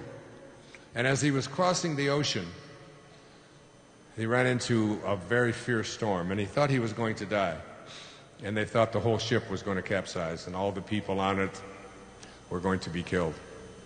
And in that moment, he had what in Japanese is called satorai, which is a word that means instant awakening. An instant awakening, a Saul to Paul moment, like Saul of Tarsus on the road to Damascus. In one moment, went from being a Christian killer, a murderer, to being the author of 80% of the New Testament, St. Paul, in his letters to the Ephesians, and his letters to the people of Philippi, and the letters to Rome and Romans and so on. This was a killer. In a moment, he transformed his life. And I call these quantum moments. These moments that come, that I've described a few of them here tonight. And in this moment, he sat down and he wrote on the words to a song on the back of an envelope, it is said, legend tells us. And the words were, I was lost, and now I'm found. And it was God, it was grace, they called it grace, that taught my heart to feel. And when the storm passed and he survived, he turned his ship around. And he went back to Senegal in Africa. And he released the remaining people who were still alive. And then he set sail for England. And for the next 55 years of his life, he became the most ardent spokesman for the abolition of slavery. A Saul to Paul moment, a Satori, an instant awakening, a moment that any of us can have, a moment that I have had on several occasions in my life. One when I was diagnosed with leukemia.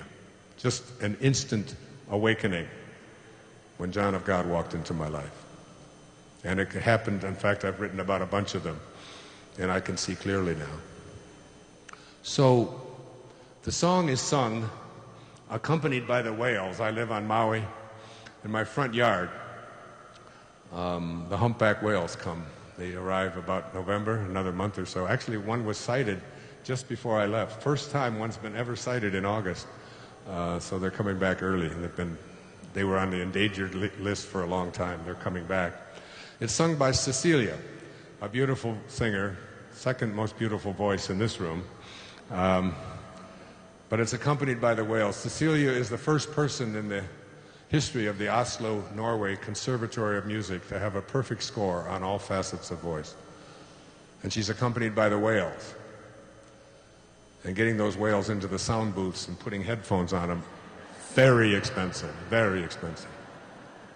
So listen as you hear her sing the words of John Newton, who became the person who was responsible for ending the slave trade in the British Empire.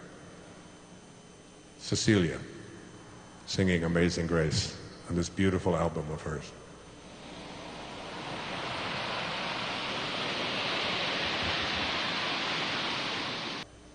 And now I'm found. I swear I put that CD in my car and I can stop the traffic. It's so powerful. It was grace that taught my heart to feel. Cecilia, and 9 other incredible songs as well. So the great Patanjali, the father of meditation, 2,300 years ago, put it this way. He said, when you are inspired by some great purpose, some extraordinary project, that all of your thoughts brace their bonds. Your mind transcends limitations. Your consciousness expands in every direction. And you find yourself in a new and a great and a wonderful world. And then he said, dormant forces, that is, forces that you thought were dead and outside of your reach, dormant forces, faculties, and talents come alive. And you discover yourself to be a greater person by far than you ever dreamed yourself to be. Essentially, you discover yourself to be God. Not this body, not your possessions, not your accomplishments. You discover yourself to be God. And at the end of the first chapter of 3 Magic Words by U.S. Anderson, there's this meditation. I'd like to end and share this with you. I know that I am pure spirit, that I always have been, and that I always will be. There is inside me a place of confidence and quietness and security where all things are known and understood. This is the universal mind of God, of which I am a part and which responds to me as I ask of it. This universal mind knows the answer to all of my problems. And even now, the answers are speeding their way to me. I needn't struggle for them. I needn't worry or strive for them. When the time comes, the answers will be there. I give my problems to the great mind of God. I let go of them, confident that the correct answers will return to me when they are needed. Through the great law of attraction, everything in life that I need for my work and attraction and fulfillment will come to me. It is not necessary that I strain about this, only believe. For in the strength of my belief, my faith will make it so. I see the hand of divine intelligence all about me, in the flower, the tree, the brook, the meadow. I know that the intelligence that created all these things is in me and around me, and that I can call upon it for my slightest need. I know that my body is a manifestation of pure spirit, and that spirit is perfect. Therefore, my body is perfect also. I enjoy life, for each day brings a constant demonstration of the power and wonder of the universe and myself. I am confident, I am serene, I am sure. No matter what obstacle or undesirable circumstance crosses my path, I refuse to accept it, for it is nothing but illusion. There can be no obstacle or undesirable circumstance to the mind of God, which is in me and around me and serves me now. In every moment of your life, ladies and gentlemen, you have this choice. You can either be a host to God or a hostage to your ego. It's your call. God bless you, and thank you for coming tonight.